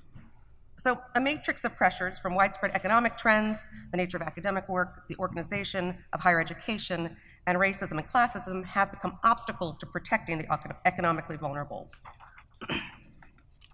Addressing these discrepancies, though, is necessary to reclaim education's moral power, and even so more to positively impact the lives of the most economically vulnerable on campus. And I'm going to talk about 5 different tactics that could at least perhaps build the attitude, if not the duty, of solidarity. 1, highlighting universities' anchor status. 2, holding universities accountable to their mission statements. 3, increasing student engagement on campus labor issues. And 4, working with governance. And 5, establishing campus-wide labor policies. So first, most higher education institutions are anchors for their communities, right? Quote, whose physical presence is integral to the social, cultural, and economic well-being of the community. The 4,000 colleges and universities in the United States spend more than $400 billion annually. own more than $300 billion in endowment investments that we know of, not including the offshore ones we've just recently found out about, and employ roughly 3 million faculty and staff. Community engagement is also often written into the university's mission plan and strategic plan, into the curriculum, and as research and partnerships are tracked and evaluated. By and large, these anchor institutions offer tangible and intangible benefits to employees, including quality healthcare, retirement, matching and tuition, and those who live nearby. But as Harrison points out, quote, when these anchor institutions outsource jobs or increase part-time employees to circumvent such investments in human capital, they harm the very communities they otherwise profess to support. Perhaps ironically, all universities, by nature of their nonprofit status and mission, aim to strengthen knowledge, values, and positively impact the world. Religiously affiliated institutions, in addition to their nonprofit and anchor status, often have mission statements which expressly commit themselves to social justice and the common good. To the extent such institutions have outsourced labor or created tenuous employment, the campus environment loses moral credibility. Nonetheless, both of these factors provide powerful rhetorical tactics in the court of public opinion, and perhaps most importantly, I would stress most importantly, in the ethical imagination of students. Students hold a particularly powerful place in campus dynamics because they are most likely to engage with other parts of the university, both horizontally and vertically, as Jim had already spoken to. They know dining hall workers, they know security guards, and they know staff more intimately simply because they live on campus. Obviously talking about certain types of institutions here. But still, even those, I think community college, this is still the case. I would even suggest adjunct faculty actually often know their students better than their own colleagues as well. More practically, as tuition payers, they have heightened ability to get the attention of the administration. So students have been pivotal in raising wages for direct and contract employees at Georgetown, Harvard, and University of Miami. Educating and mobilizing students is an effective strategy to protect the most economically vulnerable on campus. I think all new staff at university should have to do some kind of "this is how the university works" seminar, right? Both for students and everybody else to understand how complicated a system is, but also to understand how power works within the university. Similarly, faculty, students, and staff can work with governance. Just earlier this month, the United Campus Workers, UCW, an affiliate of the Campus Workers of America, CWA, in Tennessee, so therefore without collective bargaining rights, but they successfully stopped the outsourcing of all janitorial and repair jobs across the University of the Tennessee campus system. All right, this was an effort that was led by the governor. But workers approached governance, the faculty senate, about inflated savings estimates and harmful local effects of outsourcing. And they won. They were successful. And this points to the importance of functioning faculty governance that allows diverse stakeholders, including community members and students and all types of workers, to bring justice to the attention of the faculty senate. Finally, all of these elements, anchor status, mission, students, and governance together have and can protect the economically vulnerable on campus by establishing campus-wide policies. Loyola University of New Orleans and Georgetown have established a living wage policy. Georgetown established a broad just employment policy that protects the right to organize and includes an advisory committee on business practices. It's not perfect. For example, the continual challenge to adjunct issues is how universities calculate the time involved in teaching a course, right? Because they estimate how many hours just gets translated to a full-time equivalency percentage, and that will tick off benefits or not. But it also states in the just employment policy that the university will, quote, create full-time jobs when possible and part-time or temporary work only when necessary, end quote. However, we also have over 1,000 adjuncts, right? About 550 tenure track and about 230 non-tenure line. So holding administrators accountable to this policy is a much, much harder task, but it's a step in the right direction, and it provides, again, rhetorical tools to be used for accountability. So these 5 tactics, highlighting university anchor status, holding universities accountable to mission statements, increasing student engagement on campus labor issues, working with governance, and establishing campus-wide policies can build at least the attitude and duty of solidarity. Megan Clark writes, quote, the attitude of solidarity begins with the descriptive recognition of radical interdependence. We must highlight how all campus workers, from faculty to secretaries, dining hall workers, and facility workers, are all vital for the functioning of a university, and name how income inequality on campus undercuts the common good. Appreciation, while falling short of even the attitude of solidarity, at least opens up the possibility of its formation. I know it's holidays time, and I always have that mixed feeling when the envelope goes around, right, to give cash to the facilities workers. So on one hand, yes, they need the cash. On the other hand, why aren't we paying them more? Right? Should the institution be paying them more? Right? So there's this agonizing juxtaposition. Anyhow, solidarity moves to duty when each person recognizes each other person as an image of God. And therefore, quote, equality, mutuality, and reciprocity places a claim upon the human person. The tactics above can begin to protect the economically vulnerable on campus. Curbing outsources and reducing income inequalities are vital for campus flourishing and the moral formation of our students, but most importantly, for the welfare of the economically vulnerable and the lowest paid workers on campus themselves. But only when we move to the protection for others, to the actual advocacy for others on campus beyond even, I would say, our fellow faculty, comes the full possibility of the virtue of solidarity. Thank you.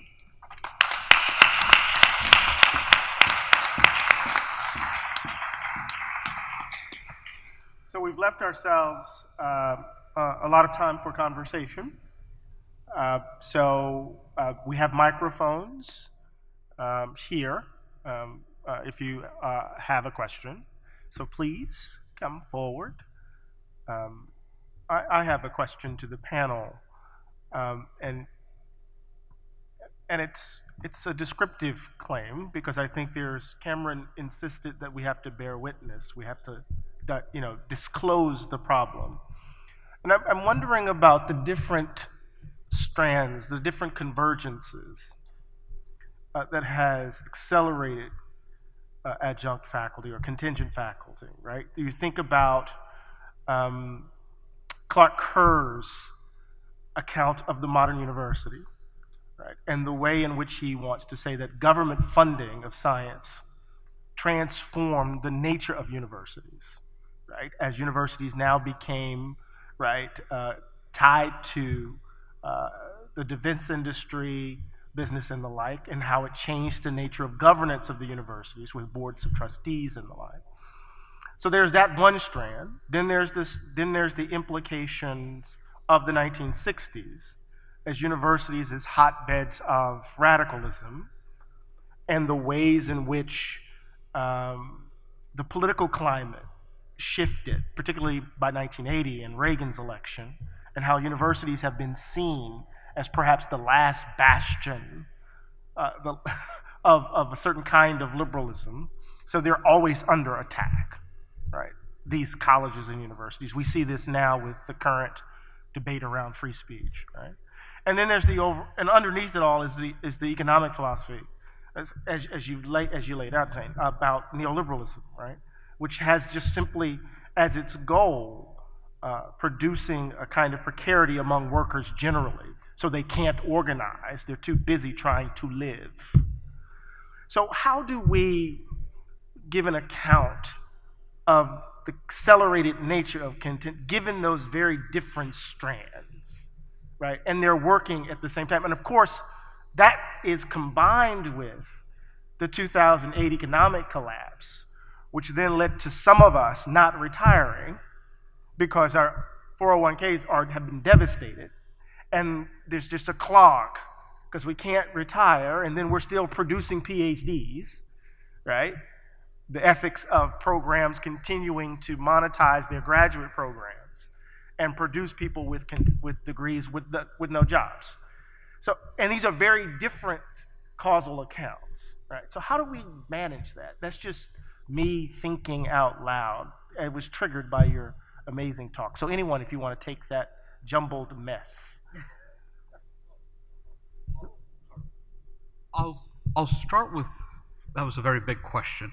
So I'm going to start with what I understood of it.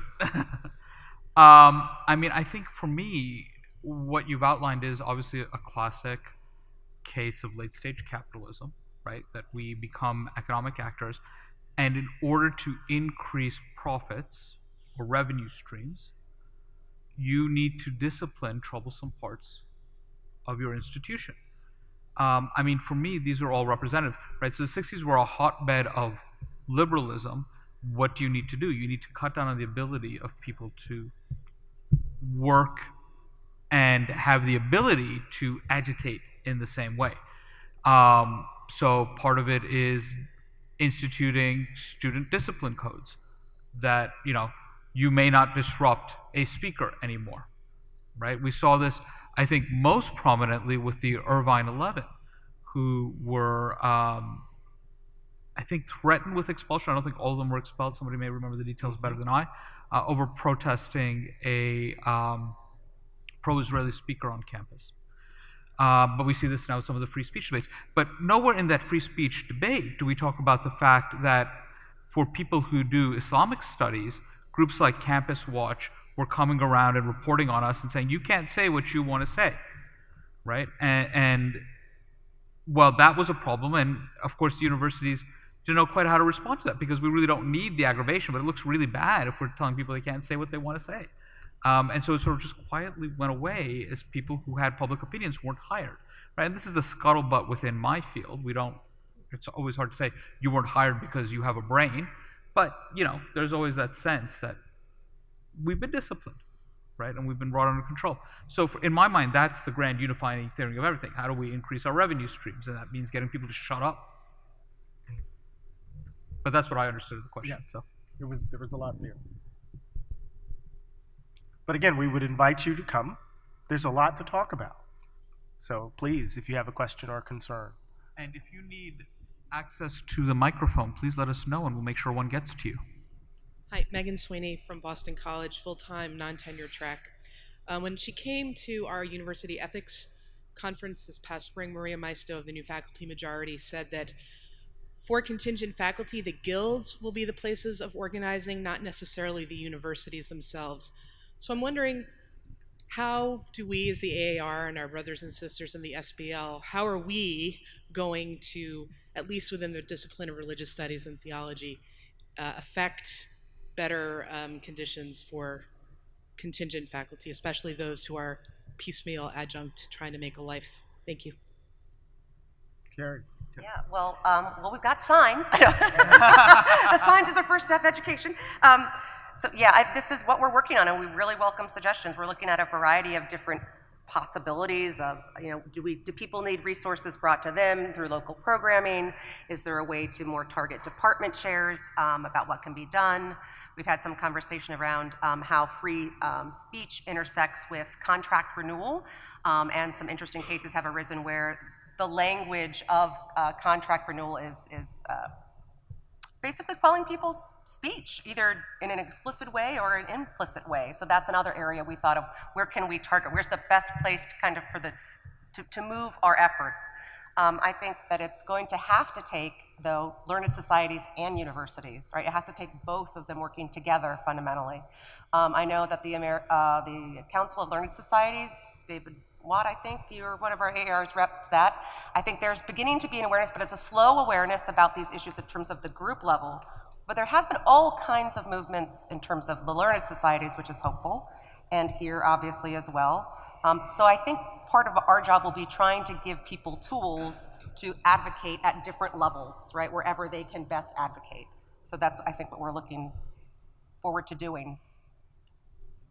I just want to say as well, if I may, Carrie, I really want to thank Eddie for being our presider here, because it is huge to have the president of the AAR doing this for us. I mean, this is a sign of commitment, I think, from the institution. So really, sincerely, thank you for agreeing to do this, because it really, I think, sends such a strong message to our membership. So, Thank you. I would also say that, at the level of governance of the AAR, there's now a board there's a director, Carrie, that's elected, that represents the contingent faculty, right? And then there's the statements that we've been working on. The challenge has always been is that this is the AAR is a big tent. And it's not just, so you have constituencies from a variety of different places within universities battling it out.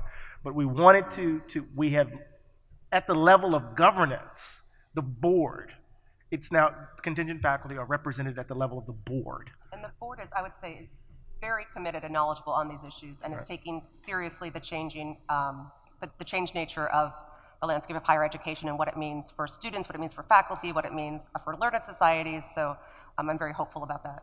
And giving you a sense of our commitment, the person who will be the president within a couple of hours is at the microphone. David Gush. Thank you. There was no way I was going to miss this session. I'm still devastated by it. There's a lot of different ways in which it affected me, but I thought I would highlight one. Ever since I did my dissertation on the Nazi era, I have been struck by the human tendency to use euphemisms in order to hide immoral realities. And Jim Keenan's just mentioning that there's a category of professor at your school called professors of practice reminds me of other schools I have run into in which new terms for types of faculty have been developed, and it's more clear to me now than ever that these terms are euphemisms. Instead of saying what these positions really are, you dress it up in some kind of vocabulary that makes it look a little bit better than it is. Professor of practice, what does that even mean? That somehow they know something about the practice of a discipline that other people don't know? Or it's a euphemism as far as I can see, and the same thing at other schools. So what we're dealing with is guilty conscience hidden in euphemism. So can you talk about that and maybe how that's also playing out at other schools? So professor of the practice is a dated expression. It's actually for people who are coming from some sort of expertise to teach in the classroom. Maybe they want to teach about finance, maybe they want to teach about medicine, so they were identified as professors of the practice. More and more universities, and I think to their credit, and therefore I completely disagree with you, are actually trying to provide greater stability in their contracting with full-time contracted adjunct faculty. So that whenever we have conversations about adjunct faculty, the full-time contracted are very different from the piecemeal, the individual course, like what Cameron was talking about, going to 3 different places.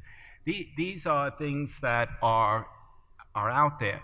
I do think that the attention that we give to the former is a way of distracting us from any accountability in the latter.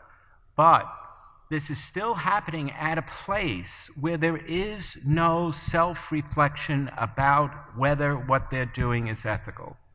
I mean, I did a study of how many works have been written on university ethics.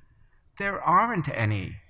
I mean, it's astonishing because there are over some 4,000 books on legal ethics. They were written by professors at university. There are 10,000 in medical ethics. They're not written by doctors, they're written by professors at universities. Nursing ethics has 3,000 books. There's this. This is the only book that's on university ethics that's been written. There's some called academic ethics that's a book that's about tenured faculty, and in those books, they have never ever mentioned a contingent faculty member at all. So what we're dealing with, I think Megan's question saying that we can go to the guilds is very important, and that the guilds are trying to do something is important. But the universities have no habitual practice of self-reflection about whether or not anything they do is ethical. Their tuitions, their athletes, the way they treat contingent faculty, there is no track record.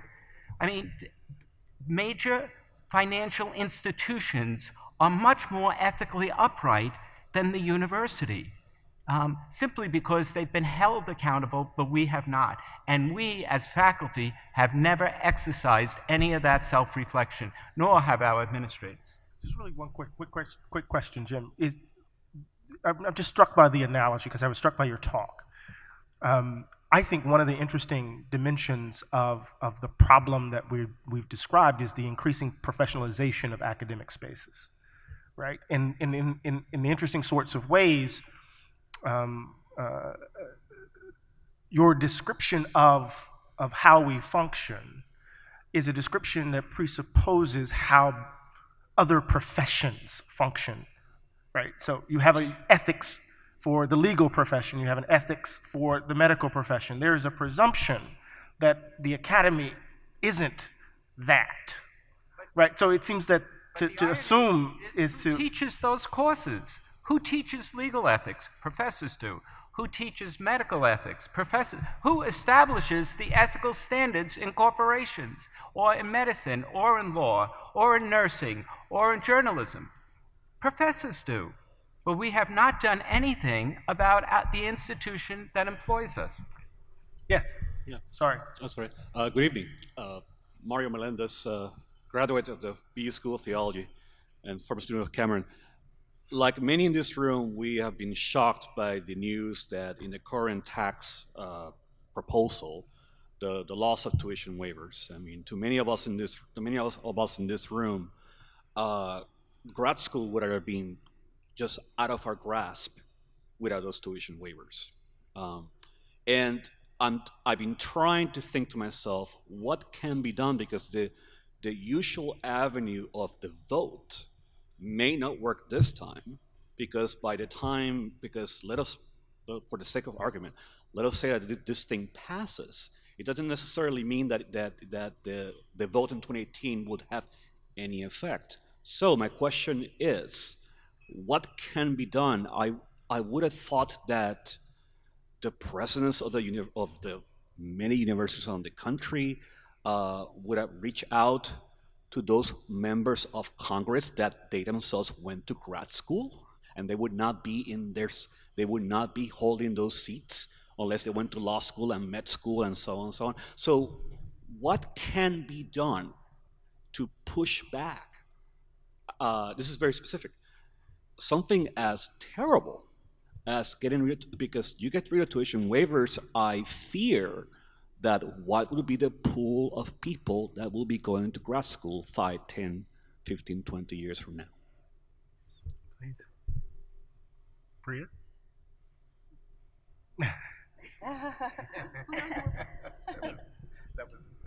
That's not just for you. I was just wondering. Yeah, I mean, I wish I had an answer for that. I don't know. I'm a graduate student, obviously, and it's like on top of everything that we deal with now, like we're not gonna be able to waive our tuition. I don't know how it is at other universities, but I pay $700 in fees per semester. That is not waived, is not counted. If I teach over the summer, I have to sign up for a course in order to be able to teach. If I sign up for a course to be able to teach, I am charged a fee for having access to the gym, which I never go to, right? So I am paying $300 to sign up for a course I've been told I have to sign up for in order to teach, right? And it's the most ridiculous thing. And the only reason I'm teaching over summer is because I don't get paid over summer. And then I get $3,000 for the entire summer. So this is the bind I'm already in, and now I can't even get my tuition waived. And it goes back to the point that you made, like, why should I have already burdened with all of this already, and now I have to take up another fight? The finances are already an issue. Dealing with my department's an already issue. Leading the graduate students is already an issue. And I totally understand, like, I'm kind of tired. It's exhausting. And yet, I, like you, want to know what I can do, right? Is there something very specific that I can do? I've already texted my senators and whatever, I've already used resist bot as much as I can. So what's my next step? I don't know. I think the other issue is how we are learning about this tax plan and its impact on graduate students. Like, I learned about the news through Facebook. on social media. I didn't find it out by my university. And I don't think that many, I would wonder how many people here, how they learned about it, either by the media or by social media, or did they learn it by their actual employees who raised this issue that they wanted the university to know about it. And I suggest that it's by media and not by the institution that employs and also has graduate students in the first place, which goes to my point.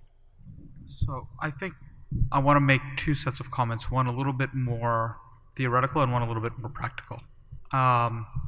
In terms of thinking through, well, what about the members of Congress who went to graduate school? Many of them who have degrees in the humanities and social sciences are people who already voted against the bill because it's very clearly driven along party lines. So Democrats.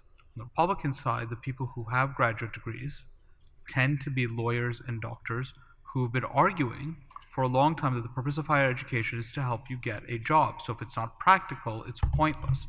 And many universities ceded that ground by increasing funding towards STEM programs because those were practical degrees and cutting the humanities and social sciences. So in other words, we've already lost a lot of the rhetorical ground. And it's not accidental. And again, you have people who, and I will be very political about this because this is politics and we need to name names, right? Donald Trump's family paid for him to go to Penn. Jared Kushner's family paid for him to go to Harvard. And so they see it as, why I didn't get a tax break to give $5 million for my son Jared to go to school. So why should anybody else get a tax break for these purposes? And so in their mind, the only people who should be going to school are people like them who can already afford to go, right? It becomes a self-fulfilling prophecy. Now, on the practical side, Inside Higher Education did run an article earlier. What day are we? Saturday? So last week, this is the joy of AR, right? I don't know what day of the week it is. I don't know what, it's like Vegas. I don't know what time of day it is. Just less fun. Last week, Inside Higher Education ran an article about the ways in which university presidents are, in fact, mobilizing against this. But it seems, from my perspective as an outside political viewer, there's not going to be any traction. We have ceded so much ground on the rhetoric of the value of higher education. There's no way you're going to mobilize people around this. The way you mobilize this is that if you have a private jet, you get a tax break. If your child is dying of chemo, you have to pay more in taxes. Right? That's the way you sell voting down this bill in the Senate. Nobody gives two squats about higher ed because higher ed hasn't given two squats about higher ed. So The irony is that people have used that analogy. yeah, no. I mean, so folks are trying to do it, and then they're also doing, you get a tax break for owning a jet, and you can't, deduct, if you're a teacher, your purchase of school supplies. School supplies, right? That's the other one. We also saw just over the last couple of days, articles in the Washington Post, the New York Times, and on NPR about this particular tax on graduate tuition. In effect, the headline in the Washington Post was the tax bill will destroy graduate education in the United States. Right, so there is some mobilization that's happening, but I think you're right. It's not going to get traction. That's what I'm worried about. Yeah. Curtis? Curtis Hunt, University of Nebraska at Omaha. I have two questions. I don't know if they're related. I think they might be, but first, the statistics that were shared earlier about the growth of administrators. What do you think is behind that? I mean, that's really amazing figures that were shared with us.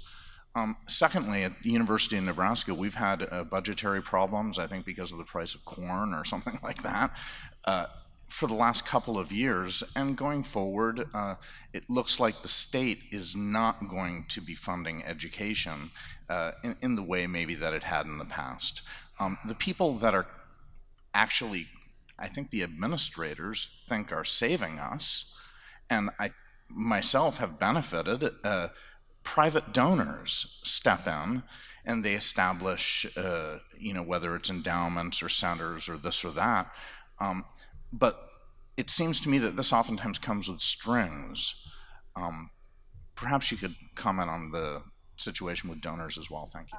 Sure. Well, I have a colleague who likes to talk about the idea of finding a donor to give a adjunct faculty endowment. And I'm like, well, we're gonna have to wear t-shirts then, right? This adjunct brought to you by so-and-so. You can't have your name on a building. We're gonna have our names, right? So, but it also speaks to universities just don't want to prioritize it, right? How do we really get in there and try to make the case somehow? It's going to take people at all different levels to reprioritize where the money is going fundamentally. And you mentioned about the administrators' salaries. I think part of this is I understand, particularly in the nonprofit world, I worked in the nonprofit world before doing my PhD, that there is a sense sometimes that the old way of doing things is too slow or cumbersome. We need, be up to date, new innovative thinking, so we'll turn to our competitive business world and take best practices. And I think the instinct there is good to streamline, right, to be more efficient in some ways, that's good. But sometimes then I think what happens is people create a myth that you have to pay people huge amounts of money to get them to stay for a job, when oftentimes it's your the purpose that you find in your work, the community that you have that keeps you in a job, right? And so I think sometimes that culturally the story we tell is always about the money, right? To keep people, it takes a lot of money, and people are looking to increase what they're making. But I'm not sure that's the reality. Sure, some people that's the truth, but I think for a lot of people, finding a community that they love, right, and being able to find purposeful work will keep people there.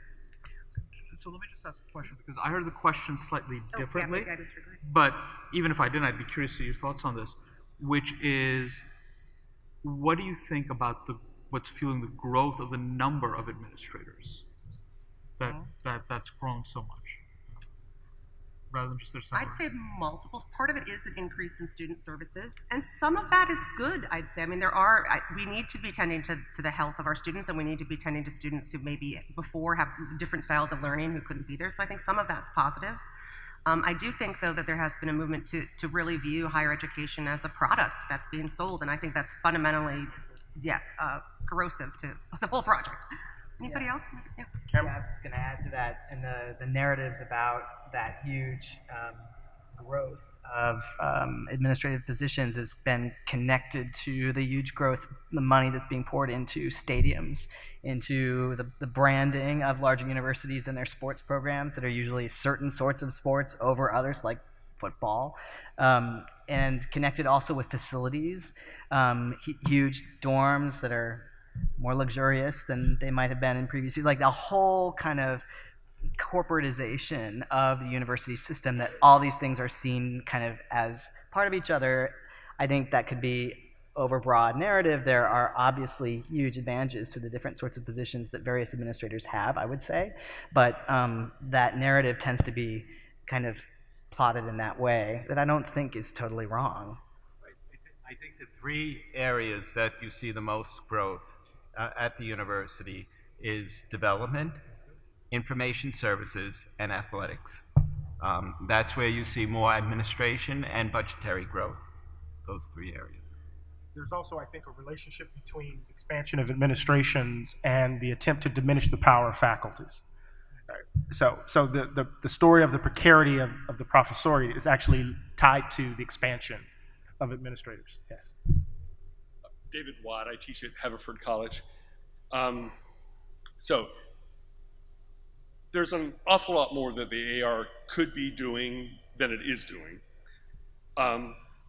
And I'm convinced that the members of the AR are not more energetic or more moral than those of other learned societies. And yet it seems to me that there is it's just a fact that there are very few learned societies in which I could imagine the president and soon to be president at a session like this. I don't know of any learned societies that has a representative of contingent faculty. Other things happening. So I'm not asking for self-congratulation here, but I do really want a kind of reflection about the AR. What is it about the way the AR is structured, or about who its members are, that has made it so much more willing to engage with these difficult issues? Just to do a plug for another guild that Kerry and I and David work, the Society of Christian Ethics with the Society of Jewish Ethics and the study for the Society for the Study of Islamic Ethics.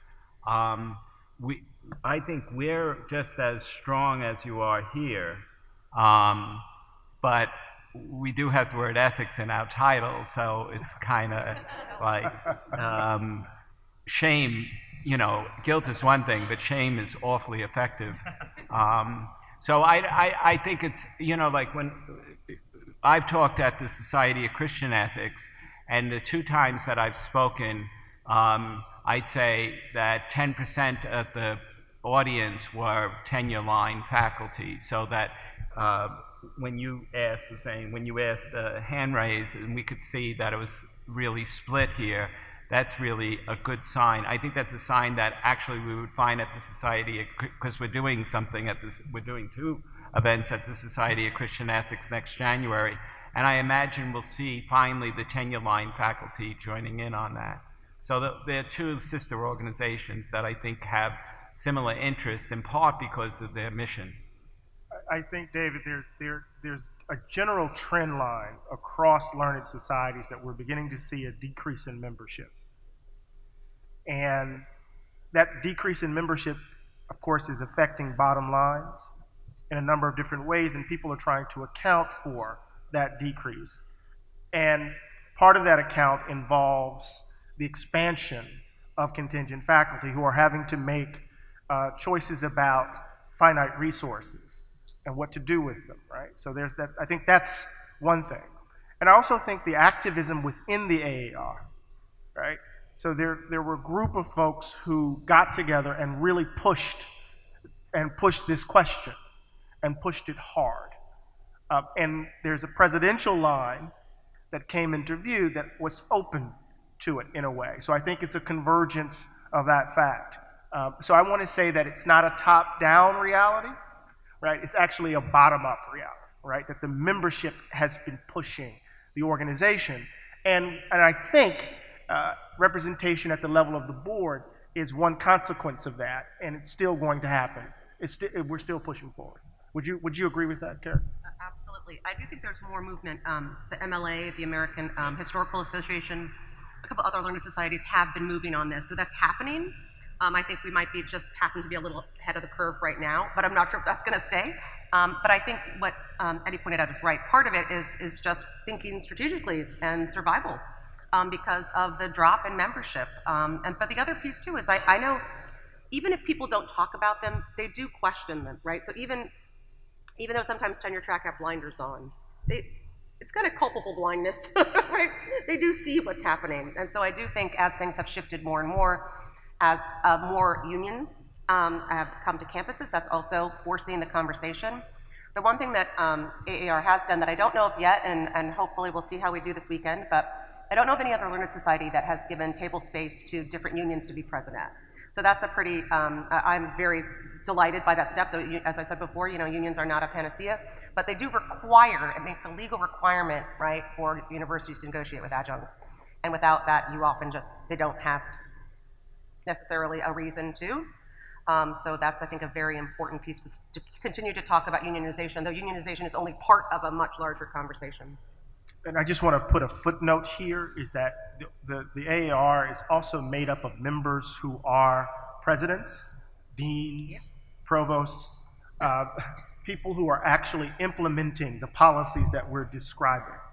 And so one of the biggest challenges about this organization is that we're in fact a huge tent. And there's this constant negotiation and navigation of various constituencies that have various reads on the reality that we're talking about now. And what you see here today with myself and David is a commitment on the part of the leadership at this point around this question, right, in a very substantive and clear way. But that's not to deny that there aren't different constituencies at work within this large organization. Hi, my name is Nathan Ryan. I teach at Ursinus College near Philadelphia. A very, very small school. I'm part of the administrative bloat. I'm a dean. Yeah, thanks. I have a couple of themes that have really jumped out at me from this are first of all, that I'm appreciative of the fact that people have tried to tie what's happening in higher education to broader trends across the economic landscape. in the political landscape, because I think that's really, really crucial. I mean, it seems to me that you can't make a living as a journalist anymore. You can't make a living as a cab driver anymore. Pretty soon, it's harder and harder to make a living as a lawyer than that used to be. And so why should you be able to make a living as a professor, right? And that's the direction that this country is headed.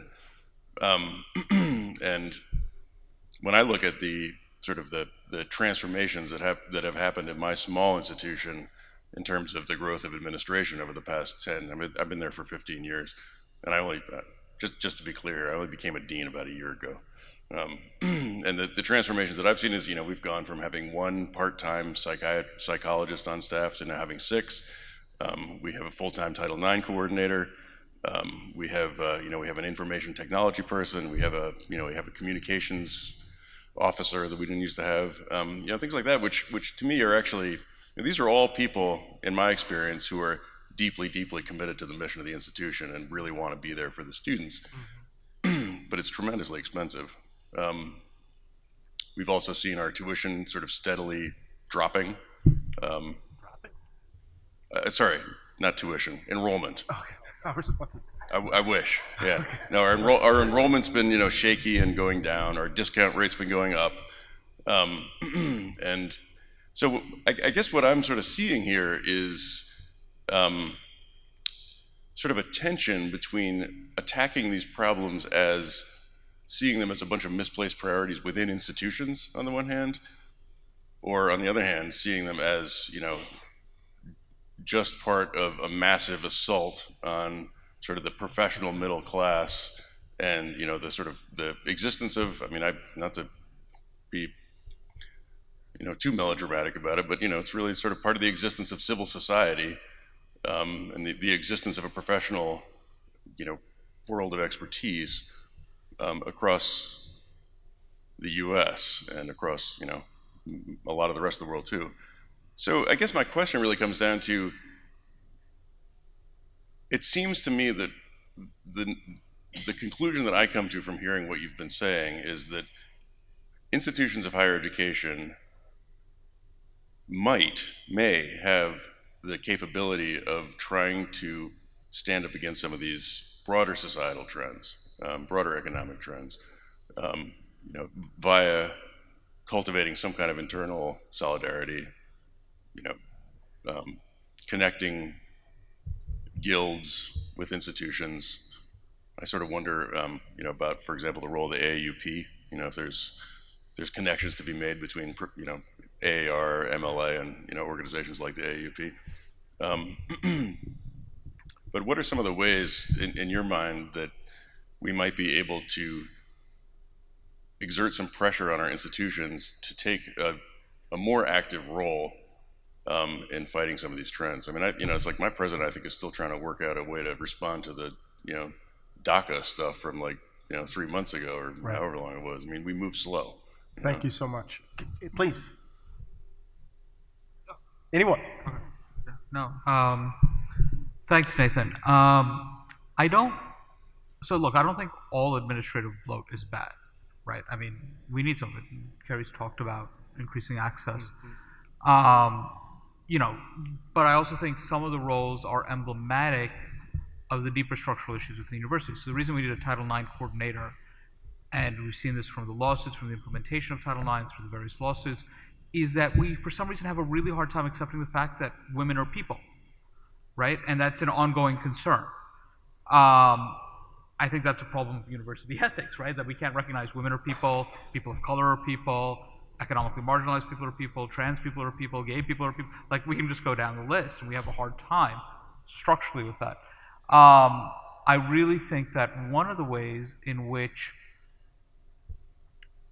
we have neutered ourselves, and I think one of the ways in which we can claim back a relevance, and I don't mean that necessarily in an economic speak, is to bring back some of our moral voices. When we think about the orators of the 20th century, right? We talk about Reverend Martin Luther King, but he was Dr. Reverend Martin Luther King. We talk about Malcolm X. He didn't have a formal degree, but he was disturbingly well educated for somebody who ended up with no degrees, right? I don't mean disturbingly in a negative way, but incredibly well educated. We think about the Niebers, right?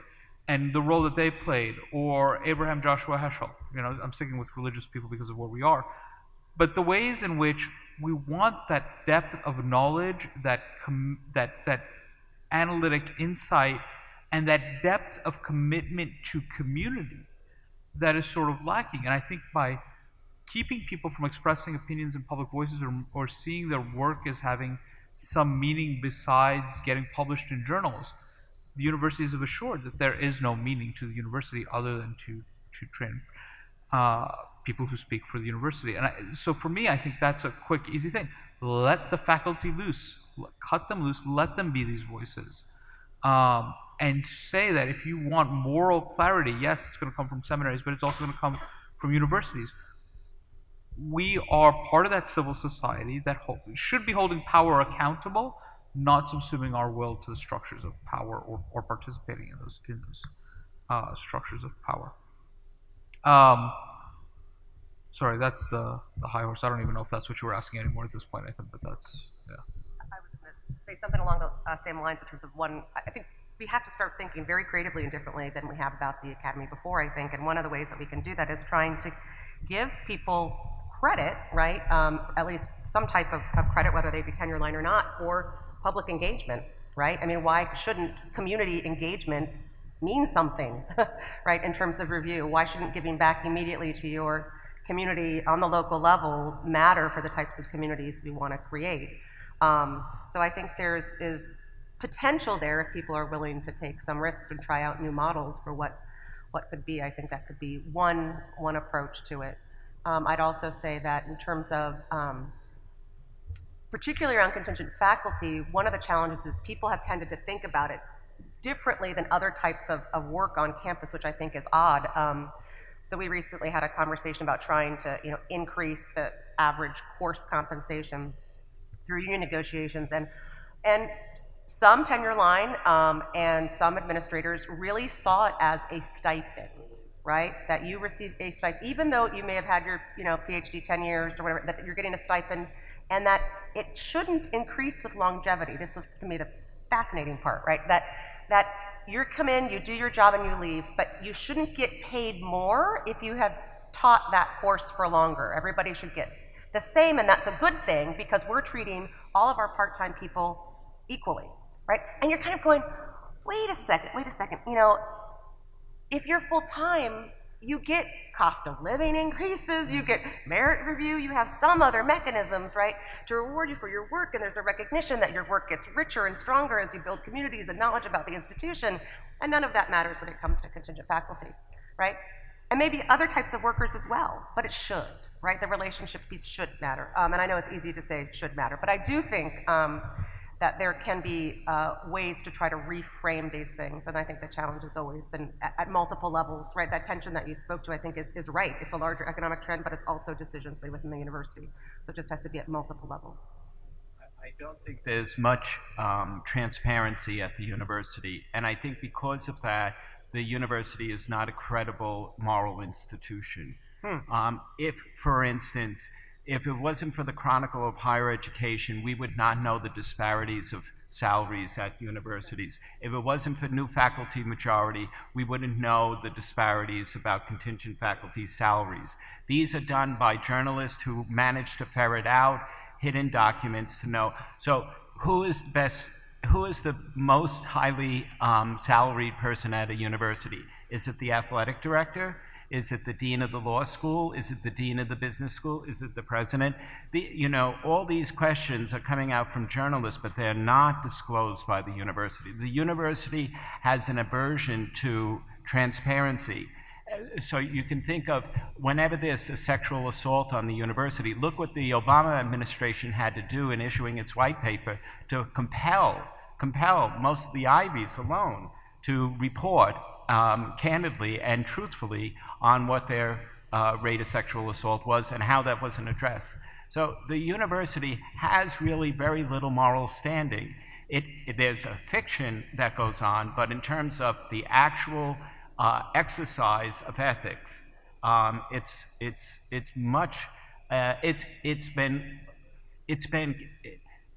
the critique of the university has not happened the way the critique of Dow Chemical did. And we need to see more of that to compel transparency at the university. I think transparency is the biggest problem of the university. No, please. If I could just follow up with a point about public engagement. You might start off it's coming. Oh, okay, great. That the point that was made just briefly about public engagement, the professors at my university, the ones that are paid the most, are being paid the most because they produce the most scholarship, right? The faculty member that has engaged with the public the most has not received tenure. And she's not received tenure because she's too busy actually being engaged in the community to publish as much as some of the other faculty, right? And so that means that the faculty are emphasizing publication to their graduate students. That means that the graduate students are also engaging in the public as well. They're concentrating on making publications as well so that they could eventually get hired. And when they do go for these job interviews, no one's looking at the bottom part of your CV to see how engaged you are with the public. So I think we've really diminished and not valued how much we are participating in our local community, right? And so I think that's also a factor here. It's just, these things get coded within our departments as a distraction. Yes. What gets to count as a distraction sort of has amazed me over the years. Yeah. And I appreciate what you were saying about the stipend kind of coding as well, or maybe it's not always actively said as such, but occasionally it is. And there can be in these one-off or more piecemeal situations an assumption that it's a feather in somebody's cap to be able to go and do that. It's not actually someone's livelihood to do these part-time gigs, and that assumes quite a lot about who's able to do that. If they have, if they make enough money in whatever else they do, or if they're in a partnership or marriage where the other person's able to carry the burden. I mean, it just carries all sorts of assumptions.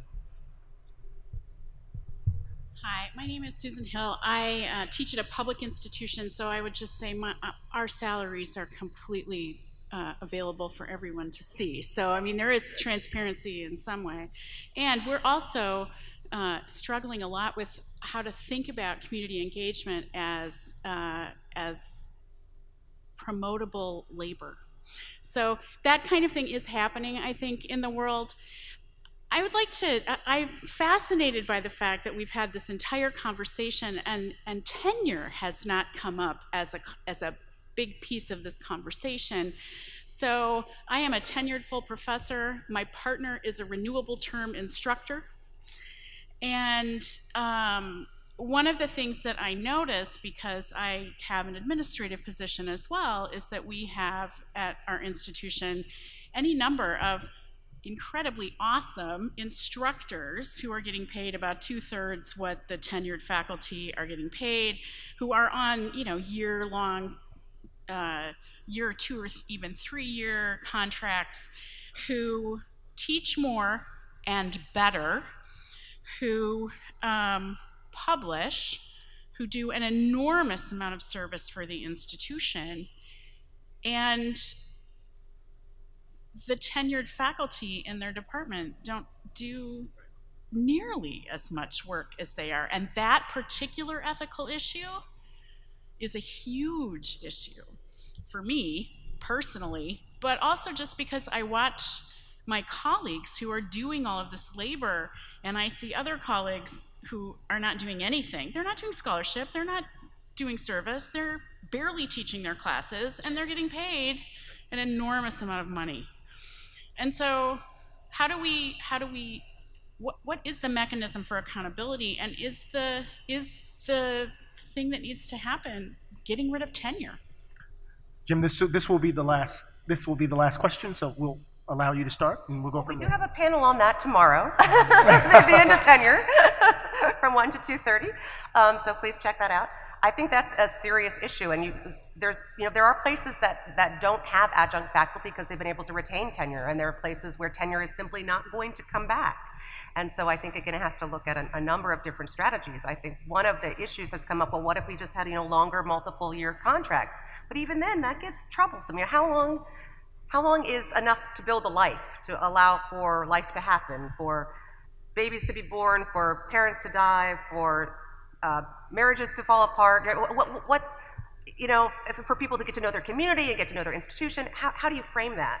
And then I've heard mentioned before, well, what if we had 15-year contracts? But then what happens if that 15-year contract doesn't get renewed, right? So I think there's a rich conversation has to have about what are really viable alternative models, because I don't think it's going to come back. And the challenge, I think, is even when they do come back a little bit, what happens is often a displacement of the older adjuncts, right? That the younger PhDs are going to be hired for those positions, and those who've been doing the work steadily are not considered for those jobs, right? And that's, to me, a fundamentally ethical problem.